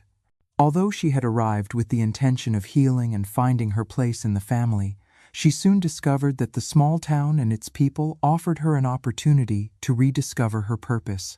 From the first few weeks, the embroideries she worked on with Logan caught the attention of the neighbors. One afternoon, as they both displayed some of their designs at the market, an older woman stopped in front of their stall. "These are beautiful. They remind me of the embroidery my grandmother used to do when I was a girl," she said, running her fingers over a tablecloth decorated with flowers. Charlotte smiled, thrilled by the reaction. "Thank you. We make each piece by hand with care and dedication." The woman nodded and ended up buying 2 tablecloths. From that moment on, requests began to pour in. Charlotte and Logan worked late into the nights, designing new patterns and learning together how to manage the orders. Alice, though still focused on the garden, got involved from time to time, helping to organize deliveries and suggesting ideas based on the town's traditions. The small business not only brought income to the household, but also strengthened the bond between Charlotte and Logan. They spent hours talking while they worked, sharing stories and memories. Logan, who at first avoided talking about his past, began to open up more, revealing small details of his childhood in foster homes. "There was a lady in one of the homes," he said one night while embroidering a napkin. "She taught me to sew to fix my clothes. I never thought something so simple could be useful, but I think it helped me not feel so alone." Charlotte looked at him with tenderness, excited to hear more about his life. "That lady gave you an important gift, and now you're using that talent to create something beautiful." Logan smiled, looking down at his work. "I guess so, but I wouldn't have gotten here without you." Charlotte felt those words were a small victory, a sign that Logan was beginning to accept his place in the family. Meanwhile, the business continued to grow. The town's neighbors began to recommend the embroideries to their friends and family in other nearby communities. One afternoon, a man who worked at an artisan shop in Burlington approached Charlotte's stall at the market. "I've heard about your work. If you're interested, I'd like to sell some of your pieces in our store." Charlotte was surprised but excited. She knew expanding their reach meant more work, but it was also an opportunity to prove she could rebuild her life from scratch. "Of course, we're interested." "Tell me how we can get started," she replied, trying to hide her excitement. That night, while having dinner at home, Charlotte shared the news with Alice and Logan. "It seems our work is starting to get recognized. They've asked us to sell in Burlington." Alice smiled, proud of her daughter. "I knew you could do it, Charlotte. You always had that talent, but now you're using it for something meaningful." Logan, for his part, showed a mixture of pride and shyness. "That means we'll have to work more, right?" Charlotte laughed, nodding. "Yes, but I think it will be a good thing for all of us." Over time, the embroidery business became not only a source of income, but also a way for Charlotte and Logan to connect with the community. The town's children often came to the makeshift workshop they had set up at home to watch them work, and some even asked to learn. Logan, who had always maintained a certain distance from others, found himself enjoying teaching them. One afternoon, while Alice was resting on the porch, Charlotte sat beside her, looking at the garden that Logan had helped plant. Mom, I think I finally understand what it means to build something with your own two hands. I haven't just rebuilt my relationship with Logan, but also with myself. Alice looked at her with pride. I always knew you had that strength, dear. You just needed a reminder of what really matters. Charlotte nodded, though her gaze drifted for a moment into the distance. Sometimes I think about everything that happened, about Raymond, how he allowed all this to happen. And even though I know he can't hurt us anymore, I can't help but feel there's still something unfinished. Alice felt a pang of unease upon hearing that, but decided not to feed her daughter's fears. The important thing is that you now have control over your life. Raymond doesn't have it anymore. And whatever happens, we're in this together. However, that feeling of unease did not leave Alice. She knew Raymond had been defeated, but she also knew that echoes of his power could still resurface. That night, as the lights of the house went out, Alice sat by the window, watching the stars and reflecting on how far they had come. But a part of her remained on alert, aware that the past is not always so easily left behind. Meanwhile, Logan was in his room, reviewing some designs for the new orders. Although there were still days when he struggled with his emotions, he was beginning to feel more at peace. But as he looked at a photograph that Alice had found among her things, one showing Charlotte holding him as a baby, he wondered if he could ever completely leave behind the pain he had felt for so many years. When he closed his eyes to sleep, Logan allowed himself something he hadn't done in a long time: to dream of a better future. The sun was beginning to rise behind the mountains, gently illuminating the town in Vermont. In the backyard of the house, Alice watched as the first rays of light caressed the garden that Logan had helped plant. The green shoots were a reflection of her family's rebirth, proof that even after the darkest moments, it was possible to bloom again. That morning was special. Charlotte and Logan were finishing, preparing the last embroideries for a large shipment to Burlington. The business they had started together had not only grown, but had also become a symbol of unity for them.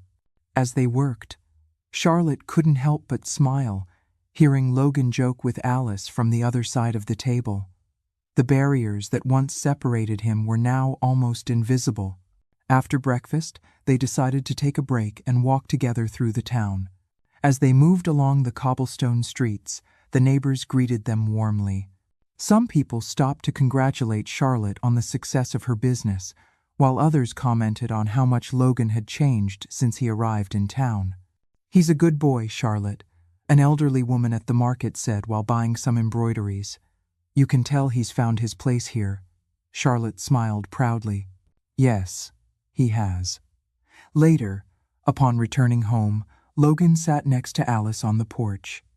They both looked at the horizon in silence, enjoying the tranquility of the moment. After a while, Logan broke the silence. "Grandma, I've been thinking. Everything that happened with Raymond, everything he did, I think I'll always carry it with me. But I don't feel like it controls me anymore." Alice looked at him with tenderness, placing a hand on his shoulder. "That's because you've found something he could never destroy: your strength.